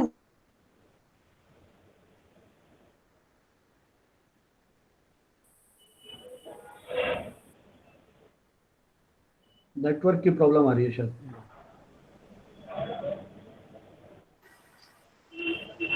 Probably something is wrong with the network at Yeah. Hello. Dr. Yadav, we couldn't listen to you. Can you come again? Can you please repeat what you said? Yeah. I was saying that, see, finally, like, the solution lies in media and information literacy. जो audience है, उसको पता होना चाहिए कि किस तरह का content उसको choose करना है देखने के लिए, उसको वो analyze करना आना चाहिए, right? उसको वो evaluate करना आना चाहिए. Ultimately solution यही है. और जो efforts हैं, मुझे लगता है चाहे INB ministry के हों, चाहे किसी भी ministry के हों, चाहे organization के हों, वो रेगुलेशन तो हो, एक डर रहता है और लोगों को लगता है कि बिल्कुल आपने फ्री नहीं छोड़ा है, but at the same time जो एफर्ट्स हैं वो मीडिया एंड इंफॉर्मेशन लिटरेसी की तरफ ज्यादा सकूं कि मुझे किस तरह के प्रोग्राम देखने हैं और किस तरह का प्रोग्राम नहीं देखना है, या फिर मैं ये डिसाइड कर सकूं अगर मैंने कुछ गलत देखा. आप ये देखिए, एक छोटी सी चीज है, अगर मान लीजिए मैं न्यूज़पेपर में कुछ गलत पढ़ती हूँ या देख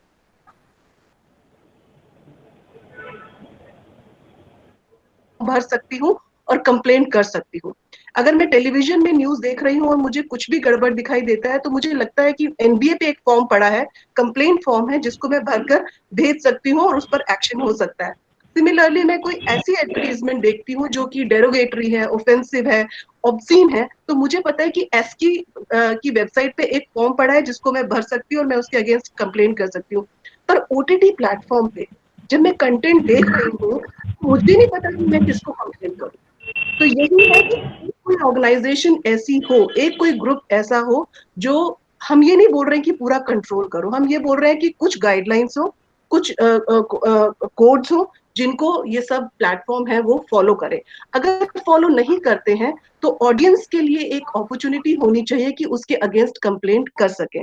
जैसे ओटीटी प्लेटफॉर्म्स की भी जब हम बात करते हैं, ऐसा नहीं है कि मिनिस्ट्री ने अभी लेकर आया है, मिनिस्ट्री ने बहुत हिंट दिए पहले कि ऐसा कुछ होने वाला है, और जब वो हिंट मिले तो ओटीटी प्लेटफॉर्म्स 15-20 ओटीटी प्लेटफॉर्म्स ने मिलकर एक ग्रुप बनाया और उन्होंने अपने कोड डिवाइस भी किए, पर उसमें कहीं पर कंप्लेंट मैकेनिज्म नहीं था. तो अगर कंप्लेंट मैकेनिज्म नहीं है तो फिर तो कोई फायदा ही नहीं है. आपने लिख लिया और आप वो कर सकते हैं. तो मेरा यही कहना है इस बारे में कि फाइनली जो सोल्यूशन है वो मीडिया एंड इंफॉर्मेशन लिटरेसी है, जो कि प्रोफेसर त्रिपाठी ने बोला और बहुत सही बोला. लेकिन इसमें सर एक चीज और है, मैं एक आर्टिकल पढ़ रहा था, सुप्रीम कोर्ट के एक एडवोकेट है, उनका था भास्कर में, उन्होंने बहुत सारे इश्यूज उठाए हैं. देखिए फॉरेन कंपनीज बहुत सारी हमारे साथ हैं. अब जब फॉरेन कंपनीज का मामला है, कहीं पे कोई रिलेशंस की बात आती है तो फॉरेन मिनिस्ट्री का इन्वॉल्वमेंट है, टेलीकम्युनिकेशन मिनिस्ट्री का इन्वॉल्वमेंट है, आईटी मिनिस्ट्री का इन्वॉल्वमेंट है, एडवर्टाइजमेंट्स और उसकी बात आती है तो कॉमर्स मिनिस्ट्री का इंटरफेरेंस है, और हम बात कर रहे हैं केवल इंफॉर्मेशन ब्रॉडकास्टिंग मिनिस्ट्री की. जब इतनी सारी मिनिस्ट्री, और मान लीजिए कहीं इस तरह की चीज है जो अनकॉन्स्टिट्यूशनल या लॉ एंड ऑर्डर की प्रॉब्लम है तो होम मिनिस्ट्री के उसमें आता है, तो क्या कहीं इन सारी मिनिस्ट्रीज को मिलाकर के कोई इस तरह की कोशिश की जाएगी कि हम इन सारी चीजों को कर सकें? क्योंकि ये जो दौर आ गया है टेक्निक का, कल परसों में एक आर्टिकल पढ़ रहा था, अब ये आर्टिफिशियल इंटेलिजेंस, कृत्रिम मेधा के माध्यम से हम फेक चेहरे बनाने शुरू कर देंगे. आपके ये जो रोबोट्स हैं वो एडिटोरियल लिख रहे हैं, और इस टेक्निक ने आपको ग्लोबल बना दिया है. तो आप किस तरह से इन विदेशी कंपनियों के इसको रोक पाएंगे? मुझे लगता है एक बहुत बड़ी चुनौती है. जब आपने प्रेस काउंसिल की गाइडलाइंस की बात की, मैं तो और आगे की बात करता हूं. हमने किताब एडिट की है जिसमें न जाने कितने मीडिया हाउसेस और कमिटीज कमीशंस के कोड ऑफ कंडक्ट कंपाइल किए हैं. वो जो मीडिया हाउस जिन्होंने अपनी गाइडलाइंस बनाई है, उन्हीं के जर्नलिस्ट उसको फॉलो नहीं कर रहे हैं. अब सवाल बना ली, वो कौन सी ऐसी एजेंसी है जो उसको इंप्लीमेंट कराएगी, और वॉलेशन करते हैं तो पेनलाइज कौन करेगा? मुझे लगता है ये बहुत ही गंभीर मुद्दे हैं. इसीलिए बात की गई है कि चौथा मीडिया कमीशन बनना चाहिए. प्रेस कमीशन को बने 84 के अंदर रिपोर्ट आई थी, आज लगभग 30-35 साल होने आ गए हैं. तो मुझे लग रहा है ये बहुत सारे इश्यूज ऐसे हैं जिस पे बहुत गहनता से विचार विमर्श किया जाना चाहिए. दुर्गेश जी, आप शायद कुछ कहना चाहते हैं. सर आपका मैं अपनी बात रखना चाहूंगा. कौन सा बोल रहे हैं? पहले परिचय दें अपना. सर मैं, अच्छा आप ही बोल रहे हैं क्या? मुझे लगा कोई और आवाज आ रही है. नहीं सर, आपका आदेश मिला तो मैं अपनी बात रखने का प्रयास करूंगा. बिल्कुल। जैसे कि ये जिस तरीके की मिनिस्ट्रीज की प्रॉब्लम के बारे में आपने बात करा, जिस तरह की इश्यूज के बारे में आपने कहा, ये ऑलरेडी फिल्म सेंसर बोर्ड के अंदर ये सारी बातें आती हैं सर। और वो बहुत छोटी सी इश्यूज होते हैं, जैसे कि फॉरेन की कोई फिल्म है, उसको इंडियन सब कॉन्टिनेंट पे यदि ब्रॉडकास्ट करना हो तो फिल्म सेंसर बोर्ड के थ्रू जाना ही होता था उसको। अब जब फिल्म सेंसर बोर्ड का जो पैनल है, वो पैनल बहुत सारे इश्यूज को खुद ही एडहर करता है। जैसे कि मैं बताऊं आपको कि उसमें फॉरेन, हमारी नेबरिंग कंट्रीज या फॉरेन नेशनल्स के साथ किस तरीके के हमारा बिहेवियर होना चाहिए। इसके अलावा जैसे मैं कहना चाहूंगा, सब बहुत ही लर्नेड स्कॉलर्स हैं यहाँ पे पार्टिसिपेंट्स के रूप में, कि जैसे फॉरेन की फिल्म्स में, यूएस बेस्ड फिल्म्स में मतलब आप अपफ्रंट कह सकते हैं कि नेकेड भी चलता है वहां की फिल्मों में।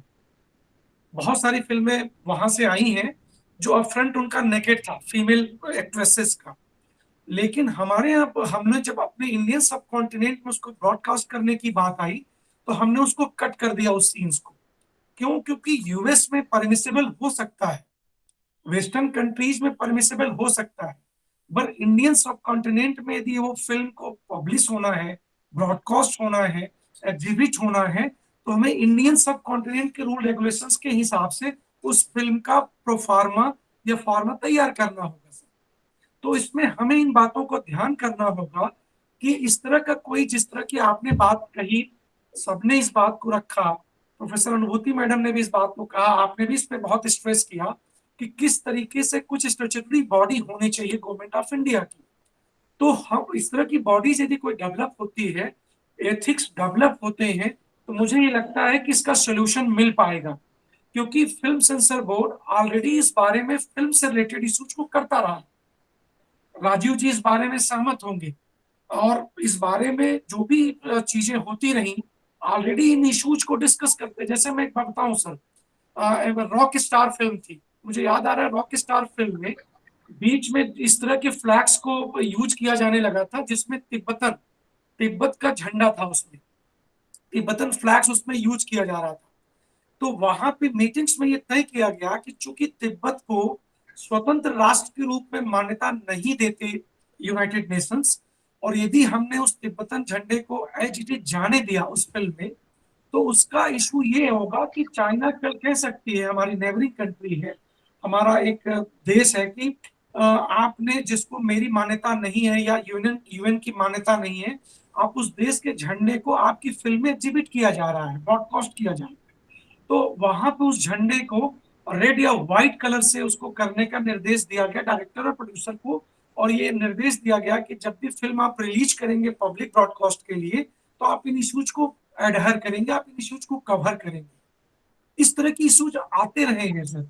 मेरा ये मानना है कि जिस तरीके का जो आपने बात को आगे बढ़ाया और इस पे स्ट्रेस किया कि इस तरह की इश्यूज को, एथिक्स को, रूल्स रेगुलेशंस को एक यदि स्टैट्यूटरी बॉडी बनती है तो इन सारे इश्यूज को कवर करेगी, और मुझे नहीं लगता कि फिर इस तरह की प्रॉब्लम आएगी। चलिए, हमारे साथ प्रोफेसर गिरीश रंजन तिवारी जी हैं, कुमाऊं यूनिवर्सिटी नैनीताल में वहाँ के डिपार्टमेंट के हेड एंड प्रोफेसर भी हैं, और बहुत लंबे समय तक मिनिस्ट्री मीडिया में आप काम कर चुके हैं, मुझे दिखाई दे रहे हैं यहाँ पे। तो तिवारी जी, यदि आप भी अपना कुछ टिप्पणी करना चाहें तो आमंत्रित हैं। पहले आप अनम्यूट कीजिए अपने आप को। तिवारी जी, अनम्यूट कीजिए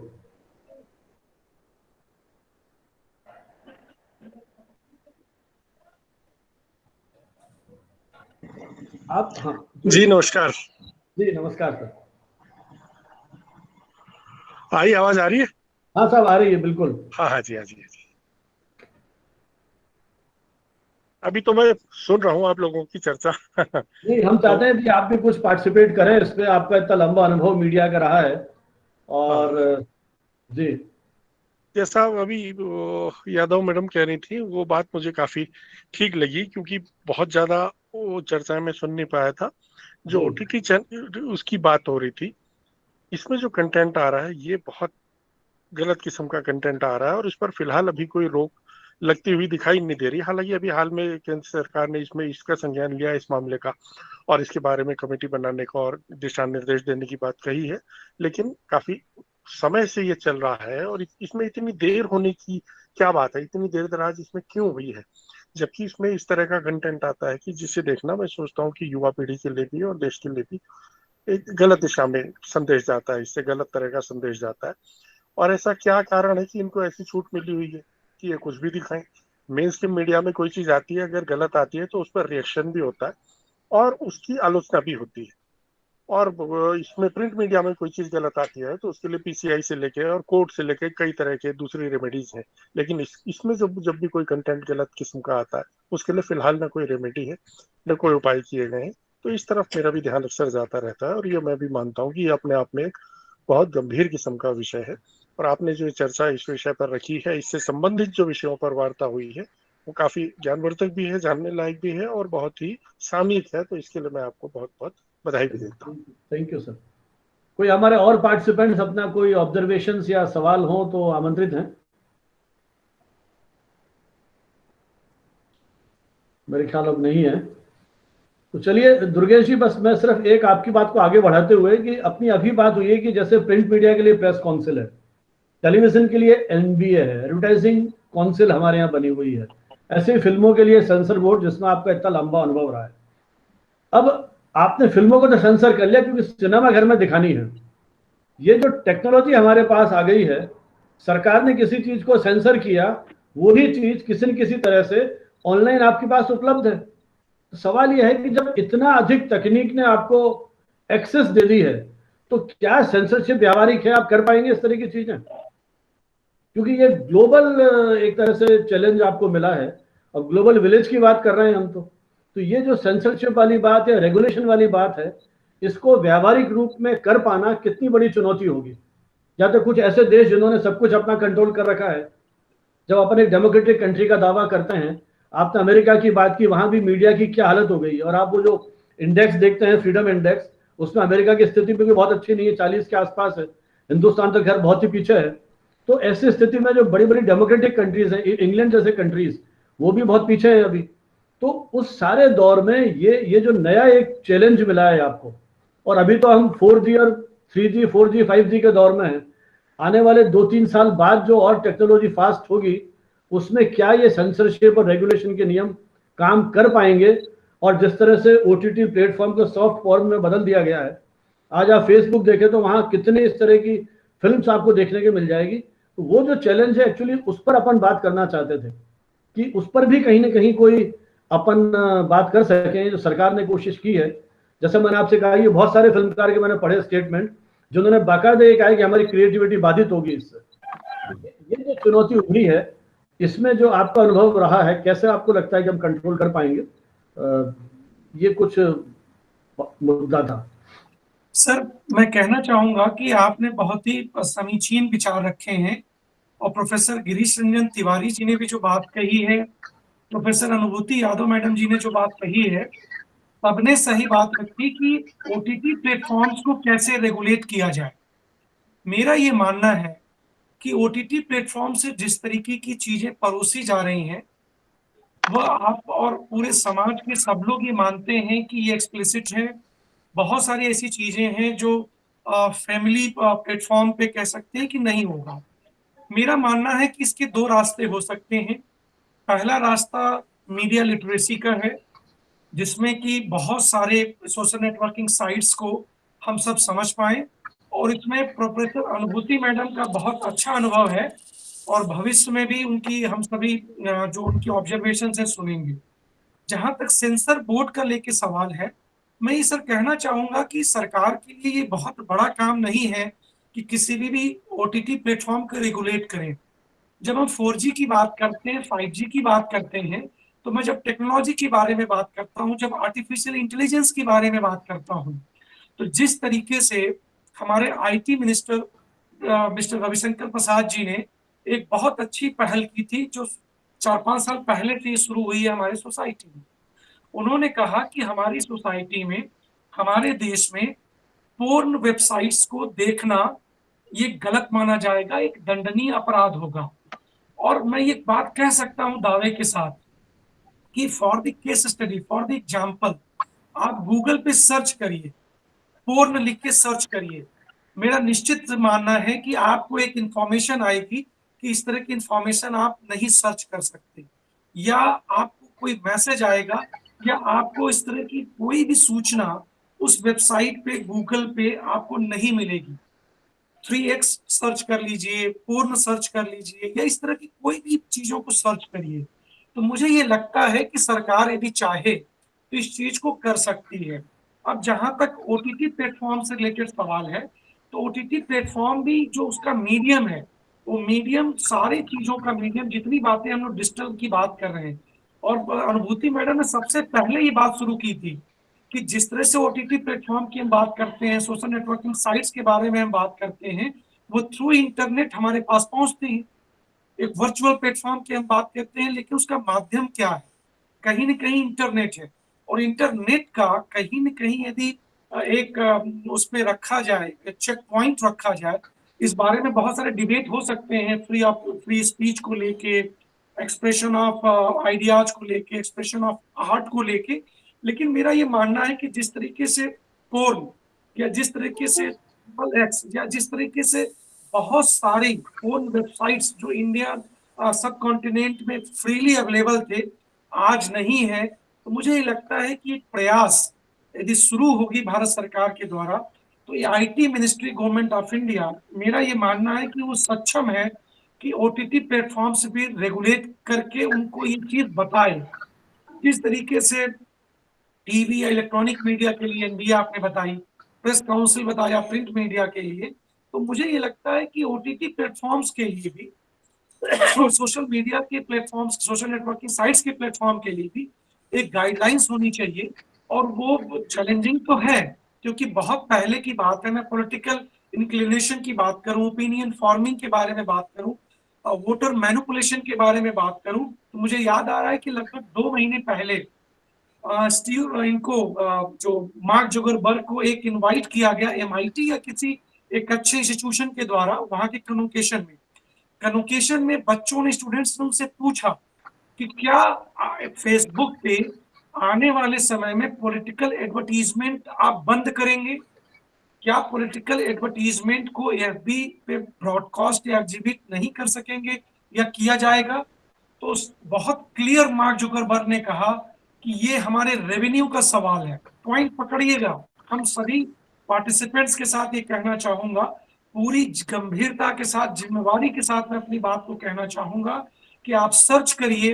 ये मुश्किल से 1 से 1.5 महीने पुरानी बात है, और बहुत ही, मुझे एकदम नाम नहीं याद पा रहा है, शायद एमआईटी या किसी भी तो बहुत ही अच्छे एमिनेंस के इंस्टीट्यूशन में उनको कन्वोकेशन में इनवाइट किया गया था, जो वर्ल्ड के टॉप 5 में रिनाउंड वो एकेडमिक यूनिवर्सिटी इंस्टीट्यूशन है।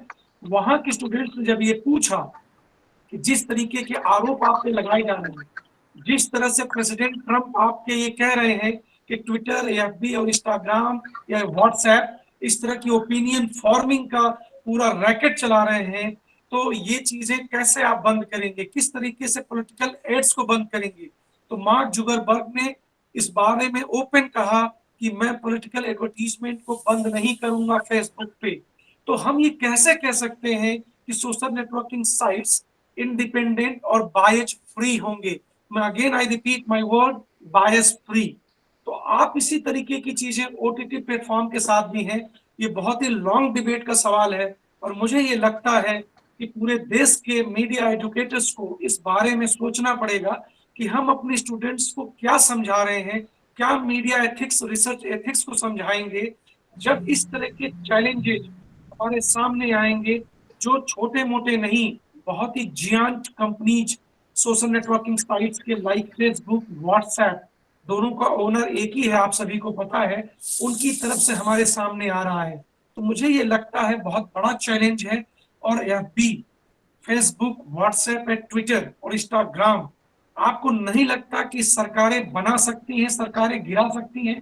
तो क्या ये नहीं लगता मीडिया एजुकेटर्स को, स्कॉलर्स को, कि कौन सी देश की सरकार, वर्ल्ड, विश्व की कौन सी सरकार इनसे सीधे सीधे टकराने का प्रयास करेगी, सीधे सीधे रेगुलेट करने का प्रयास करेगी, जब इनके पावर को हम इतना बढ़ा चुके हैं कि सरकार बना सकती हैं और बिगाड़ सकती हैं, सरकार गिरा सकती हैं, ओपिनियन को फॉर्म कर सकती हैं, आपकी साइकोलॉजी को चेंज कर सकती हैं, मैनिपुलेट कर सकती हैं। तो मुझे लगता है कि कि ये मीडिया एडुकेटर्स का बहुत बड़ा चैलेंज है, और मुझे ये लगता है कि आने वाले समय में प्रोफेसर अनुभूति मैडम का और मीडिया लिटरेसी का बहुत बड़ा प्लेटफॉर्म बनने वाला है, और जिसको हम सभी को सिलेबस के साथ साथ ये जनरल डिस्कशन और डिबेट पे इश्यूज के रूप में फॉर्म करना पड़ेगा। और तभी लगता है प्रोफेसर गिरीश रंजन तिवारी जी, जो कि एक बहुत ही रिनाउंड एकेडमिक प्रोफेसर भी रहे हैं और मीडिया से सीधे प्रोफेशनली जुड़े भी रहे हैं, तो मुझे ये लगता है कि शुरुआत अपनी यूनिवर्सिटी के साथ करें कि मीडिया लिटरेसी का एक पूरा पेपर आप अपने सिलेबाई में इंक्लूड करें। तब लगता है कि आने वाले समय में हम मीडिया स्टूडेंट्स को, स्कॉलर्स को ट्रेन कर पाएंगे, उनको अवेयर कर पाएंगे कि किस तरीके की सोसाइटी में हम रह रहे हैं। और जो आपने बात करी सर आर्टिफिशियल इंटेलिजेंस की, मैं उसमें एक बात आपको और जोड़ना चाहूंगा कि ऑगमेंटेड रियलिटी, वर्चुअल रियलिटी, आपकी जो बात है उससे बहुत ज्यादा उसका इम्पैक्ट है। आप जो बात बोल रहे हैं, मैं ये जो बात बोल रहा हूं, इसको AR और VR के थ्रू मेरी शब्दों को तोड़ मरोड़ के कोई और परिवर्तन लिया जा सकता है। मेरी भाषा को, मेरी वीडियो को AI के थ्रू, AR और VR के थ्रू कोई और उसका मैनिपुलेशन किया जा सकता है। ऐसे समाज में हम जी रहे हैं और हमारे सामने इस तरह के चैलेंजेस हैं। मुझे लगता है फिर से कि मीडिया लिटरेसी और प्रोफेसर अनुभूति मैडम की जिम्मेवारी फिर से बढ़ जाती है। दुर्गेश जी, इन सारी चुनौतियों के बीच ये अपनी चर्चा हुई है, तो उम्मीद करते हैं इसके पूर्व कि मैं समापन वक्तव्य के लिए अनुभूति जी को आमंत्रित करूं। मुझे याद आ रहा है, जब वो NCERT में थी तब उन्होंने एक मीटिंग की थी और स्कूल लेवल में जर्नलिज्म कोर्सेज शुरू करने का। तो आपने सही कहा कि जब स्कूल लेवल से मीडिया कोर्सेज शुरू होंगे तो जो मीडिया लिटरेसी की बात कर रहे हैं, संदेशों का किस तरह से आदान प्रदान हो रहा है, शायद वो हमारी बाल पीढ़ी, किशोर पीढ़ी और युवा पीढ़ी वो प्रॉपर तरीके से इनको सही परिप्रेक्ष्य में ट्रांसलेट करने की स्थिति में होगी। अनुभूति जी के इस वक्तव्य के साथ ही फिर अपन अपना वक्तव्य जो है, ये चर्चा है, इससे समाप्त करेंगे। अनुभूति जी। थैंक यू बनावत जी और थैंक यू त्रिपाठी जी। सबसे पहले तो मीडिया लिटरेसी की आपने अभी बात किया कि स्कूल में कोर्स हम लोग 2005 से इस पे काम कर रहे हैं, तो कुछ काम हम कर पाए हैं, पर चूंकि आपको पता है कि गवर्नमेंट सेटअप में चीजों को पुश करना कितना डिफिकल्ट होता है। बट एक चीज आप लोगों के साथ अभी शेयर करना चाहूंगी कि हमने अभी काम हम लोगों का ऑलमोस्ट फाइनल हो गया है और मे बी नेक्स्ट 2 वीक्स में वो स्कूल्स में आ जाएगा। तो हमने पूरा एक बुक तैयार की है, बीइंग मीडिया लिटरेट। स्टूडेंट्स के लिए है, ये क्लास 6 से लेकर क्लास 9 तक के स्टूडेंट्स हैं, कोई भी इसको ले सकता है, इलेक्टिव है उनके लिए उस स्टेज पे, और बहुत ही इंटरेस्टिंग किताब है, विजुअल्स के थ्रू है। तो जो त्रिपाठी जी ने बोला, बिल्कुल हम लोग इस पे काम कर रहे हैं। और जब CBSE की बात करते हैं तो मुझे पता है कि अगर हमने CBSE के थ्रू ये किया है तो हर स्कूल में वो किताब होगी, वो कंटेंट होगा, बच्चे पढ़ेंगे, टीचर्स उसको पढ़ाएंगे। तो ये एक तो चीज हमने ये अभी कर दी है। दूसरा, मैं बस क्योंकि ऑडियंस हमारे साथ जुड़े हुए हैं, बनाव जी अगर आप मुझे 2 मिनट दें। हाँ बिल्कुल, मैं ज्यादा समय नहीं लूँ, क्योंकि आपने डिफरेंट कंट्रीज की बात की, तो मुझे लगता है कि सबको पता होना चाहिए कि कुछ कंट्रीज में OTT प्लेटफॉर्म्स को लेकर, रेगुलेशन को लेकर क्या काम हो रहा है। तो बहुत क्विकली मैं आपको बता देती हूँ कि सिंगापुर में इन्फोकॉम मीडिया डेवलपमेंट अथॉरिटी है, जो कि मीडिया रेगुलेटरी बॉडी है। तो उन्होंने भी code of practices for OTT and video on demand services issue किए हैं, जो कि 2018 से लागू हो चुके हैं। ऑस्ट्रेलिया की जब हम बात करते हैं, वहां पे ब्रॉडकास्टिंग सर्विसेज एक्ट है, जो कि लेजिस्लेशन है दैट गवर्न्स OTT सेक्टर, और it is regulated through a complaint based mechanism introduced in 2000 known as the online content regulatory scheme Australia में। यूके के अंदर सितंबर 2018 में जो DG थे BBC के, उन्होंने बोला था कि जो वीडियो स्ट्रीमिंग सर्विसेज हैं, जैसे नेटफ्लिक्स हुआ, अमेजॉन हुआ, उनको रेगुलेट करने की जरूरत है। और उसके बाद यूके कल्चरल सेक्रेटरी ने हिंट किया कि जो भी स्ट्रीमिंग सर्विसेज हैं उनकी काफी स्क्रूटनी होगी, जैसे जो भी पब्लिक सर्विस ब्रॉडकास्टर्स हैं उनकी होती है।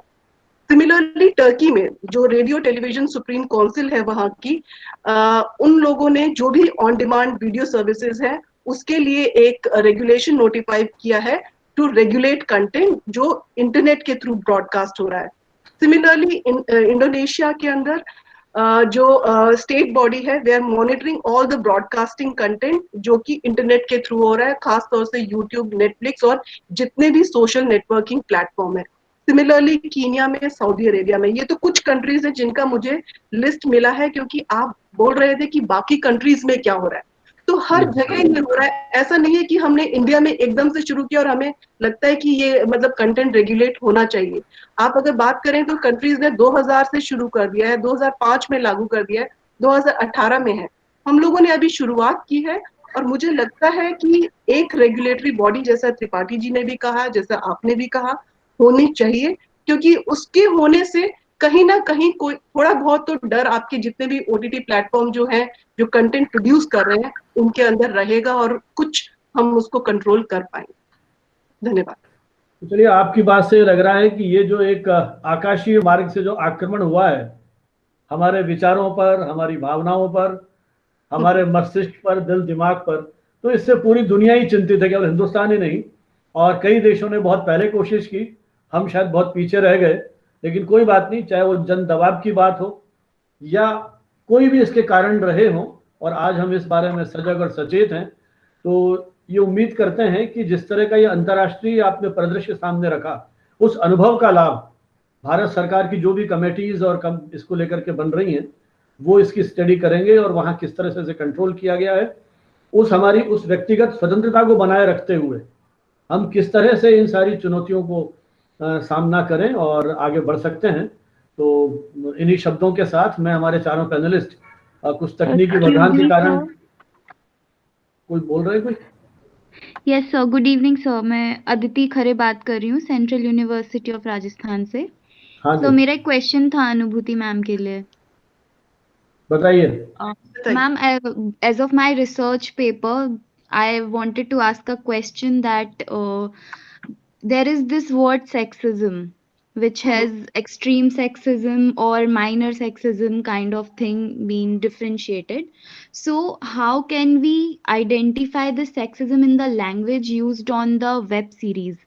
Because as like now the censorship has come on the platforms, so they will avoid the abuses on the platform, but how they are demeaning women or even men in the language, like how can we identify this sexist language being used in these platforms, like in these different scenes or dialogues by these actors, because these scripts portray stereotypical notions. So basically I am doing a study and I want to like analyze this sexist language being used on these platforms, and as now censorship has come, so only abusive words will be removed, but I don't know how can I conduct this study. तो Aditi is actually like concern कि अगर censorship आ गई तो वो सब content हट जाएगा, तो अदिति रिसर्च कैसे करेंगी? नहीं अदिति, ऐसा कुछ नहीं है। जब आप इसकी बात करते हैं तो केवल आपके वेब सीरीज में ही नहीं है, आप एड्स देखते हैं उसके अंदर भी है, आप जब न्यूज देखते हैं आप उसके अंदर भी है। आईएमसी में हम लोगों ने एक पूरा रिसर्च किया है, portrayal of women in media, तो जिसमें हमने प्रिंट मीडिया भी लिया है, इलेक्ट्रॉनिक मीडिया भी लिया है, टेलीविजन, रेडियो, ऑनलाइन, सिनेमा, सब कुछ हमने लिया है। तो तीनों तरीके से हमने इस पे काम किया है कि किस तरह से उनको पोर्ट्रे किया जा रहा है जो मीडिया है उसमें, और दूसरा किस तरह से उनको ट्रीट किया जा रहा है जो न्यूज रूम्स हैं या जहां पर ये जो भी कंटेंट तैयार होता है उसमें। तो मतलब आपको रिसर्च उस तरीके से करने की जरूरत है। ठीक है, आपकी बात सही है, पर आप ये मत मान के चलें कि अगर सेंसरशिप की अभी बात हो गई है तो इतनी जल्दी ये सब कुछ हो ही जाएगा। तो आपके लिए वो कंटेंट हमेशा अवेलेबल रहेगा, because it's already there on the internet. दूसरा, आइडेंटिफाई कैसे करो, वो पैरामीटर्स आपको पता होने चाहिए कि भाई अगर हम सेक्सिस्ट लैंग्वेज की बात करते हैं तो कौन से वर्ड्स हैं, किस कॉन्टेक्स्ट में वो बोले गए हैं, किस इंटेंट के साथ उनको बोला गया है। तो that list should be with you, you can always call me up, मैं आपको पूरा का पूरा एक लिस्ट दूंगी जो कि हम लोग अपने रिसर्च के अंदर भी यूज करते हैं। And then you can do the content analysis of web series or advertisements or any television program. It could be a news program also. So ऐसा नहीं है कि आप वो रिसर्च नहीं कर पाओगे, आपका रिसर्च रहेगा। और जब तक कंटेंट बन रहा है तब तक ये इश्यूज आते ही रहेंगे, क्योंकि ये एक दो के नहीं है, ये सोसाइटी की ही प्रॉब्लम है और वो बहुत धीरे धीरे जाएगी। वो इतनी ज्यादा हम लोग उसके अंदर घुस चुके हैं कि सडनली हम ये बोलें मैम कि इस तरह का कंटेंट एक तरफ अगर हम नोटिस करें कि मतलब हम मॉडर्नाइज होने की कोशिश कर रहे हैं, हम एक आदमी और औरत की तरफ अपना नजरिया बदलने की कोशिश कर रहे हैं, वहीं पे आपको कुछ ऐसी सीरीज देखने को मिलती हैं जो यंगस्टर्स हों या फिर अभी के लोग हों, उन्हें वापस वही सारी पिछड़े इलाकों की चीजें दिखाती हैं और उनको चाहे वो गालियां हो, चाहे औरतों के प्रति सोच हो। अदिति आप ये ना मान के चलो कि देखिए जो आपको टेलीविजन पे दिखता है या सिनेमा में दिखता है वो कहीं ना कहीं सोसाइटी को दिखा रहा है। तो हम जब आप जो मॉडर्नाइजेशन की बात करते हो तो हो सकता है कि हम लोगों की जो भाषा है वो बिल्कुल अलग है, पर हमारे देश में बहुत जगह, जैसे स्मृति ने ये जो बात की थी जिसमें वो लैंग्वेज की बात कर रही थी और जिसमें वो बोल रही थी कि अगर मान लीजिए एक सीरियल कहीं किसी एक रूरल एरिया में बना है जहां पर उस तरह की भाषा यूज होती है तो उसको क्यों ना दिखाएं, और अगर आप नहीं दिखाते हो तो वो कंटेंट रियलिस्टिक लगेगा ही नहीं। अगर वहां की जो ऑडियंस है उस कंटेंट से जुड़ ही नहीं पाएगी, वो बोलेगी कि हम लोग तो इस तरह से बात ही नहीं करते हैं। तो ये तो एक कैच-22 सिचुएशन है कि क्या हमें सोसाइटी से लेकर कितना बार हमें दिखाना है और कितना हमें नहीं दिखाना है। मुझे लगता है ये एक ऐसा विषय है, इस पे अलग से चर्चा की जा सकती है, न सिर्फ अभी बल्कि देखिए हम तो लिटरेचर के स्टूडेंट भी रहे हैं और चाहे हिंदी की बात करें, इंग्लिश की बात करें, कई वर्षों पूर्व या शताब्दियों पूर्व उस समय के जो कवि हैं वो उनकी भाषा पर भी इस तरह की बात कर सकते हैं। तो ये तो मुझे लगता है एक पूरी परंपरा है और समय के अनुसार, समय के संदर्भ में ये प्रतीक बदल जाते हैं।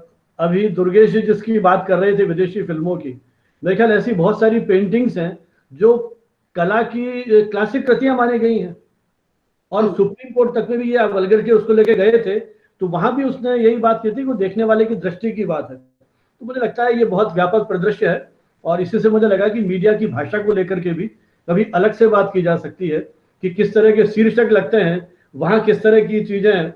वो बहुत लंबा डिस्कशन हो जाएगा, लेकिन चलिए हमारे एक विद्यार्थी भी इससे जुड़े और उन्होंने अपनी जिज्ञासा हमारे सामने रखी, तो मुझे लगता है कि हमारे जो ये प्रयास हैं इसकी सार्थकता है और अपन देश के अलग अलग अंचलों में कहीं पहुंच रहे हैं। क्योंकि अभी भी मैं देख रहा हूँ हमारे साथ तिवारी जी हैं त्रिपुरा से, गणेश सेठी हमारे साथ में हैं, शुरू में लखनऊ से महेंद्र पाधी भी हमारे साथ जुड़े थे और महिमा जी तो हमारी चाइल्डहुड फ्रेंड है, जयपुर की है, तब इंदौर बस गई जाकर के और इनके पिताजी स्वयं हिंदी के बहुत बड़े साहित्यकार प्रोफेसर वीएन उपाध्याय, जिनका एक सीरियल था जाग मचंदर गोरा खाया जो टीवी पे रियलाइज हुआ था और बाद में वो कानपुर यूनिवर्सिटी के वाइस चांसलर बने थे।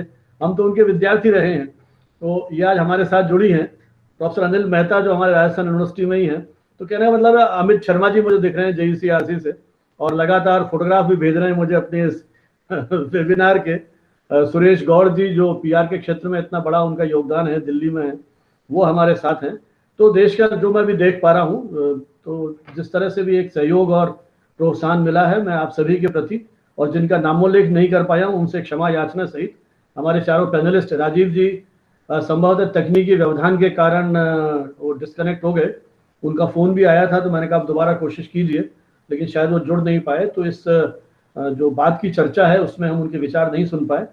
राजीव जी का, प्रोफेसर अनुभूति यादव जिन्होंने इतना समय दिया, क्योंकि लगभग 2 घंटे का समय हो गया है।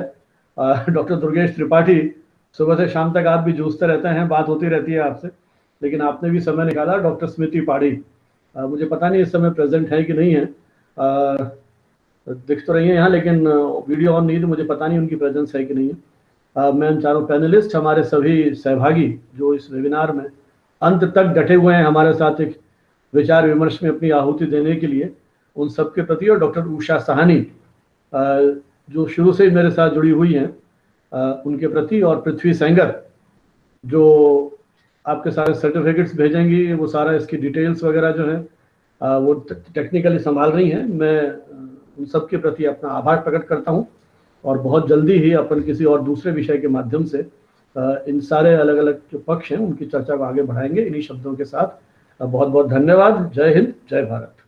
Thank you so much. धन्यवाद। नमस्कार। जय भारत।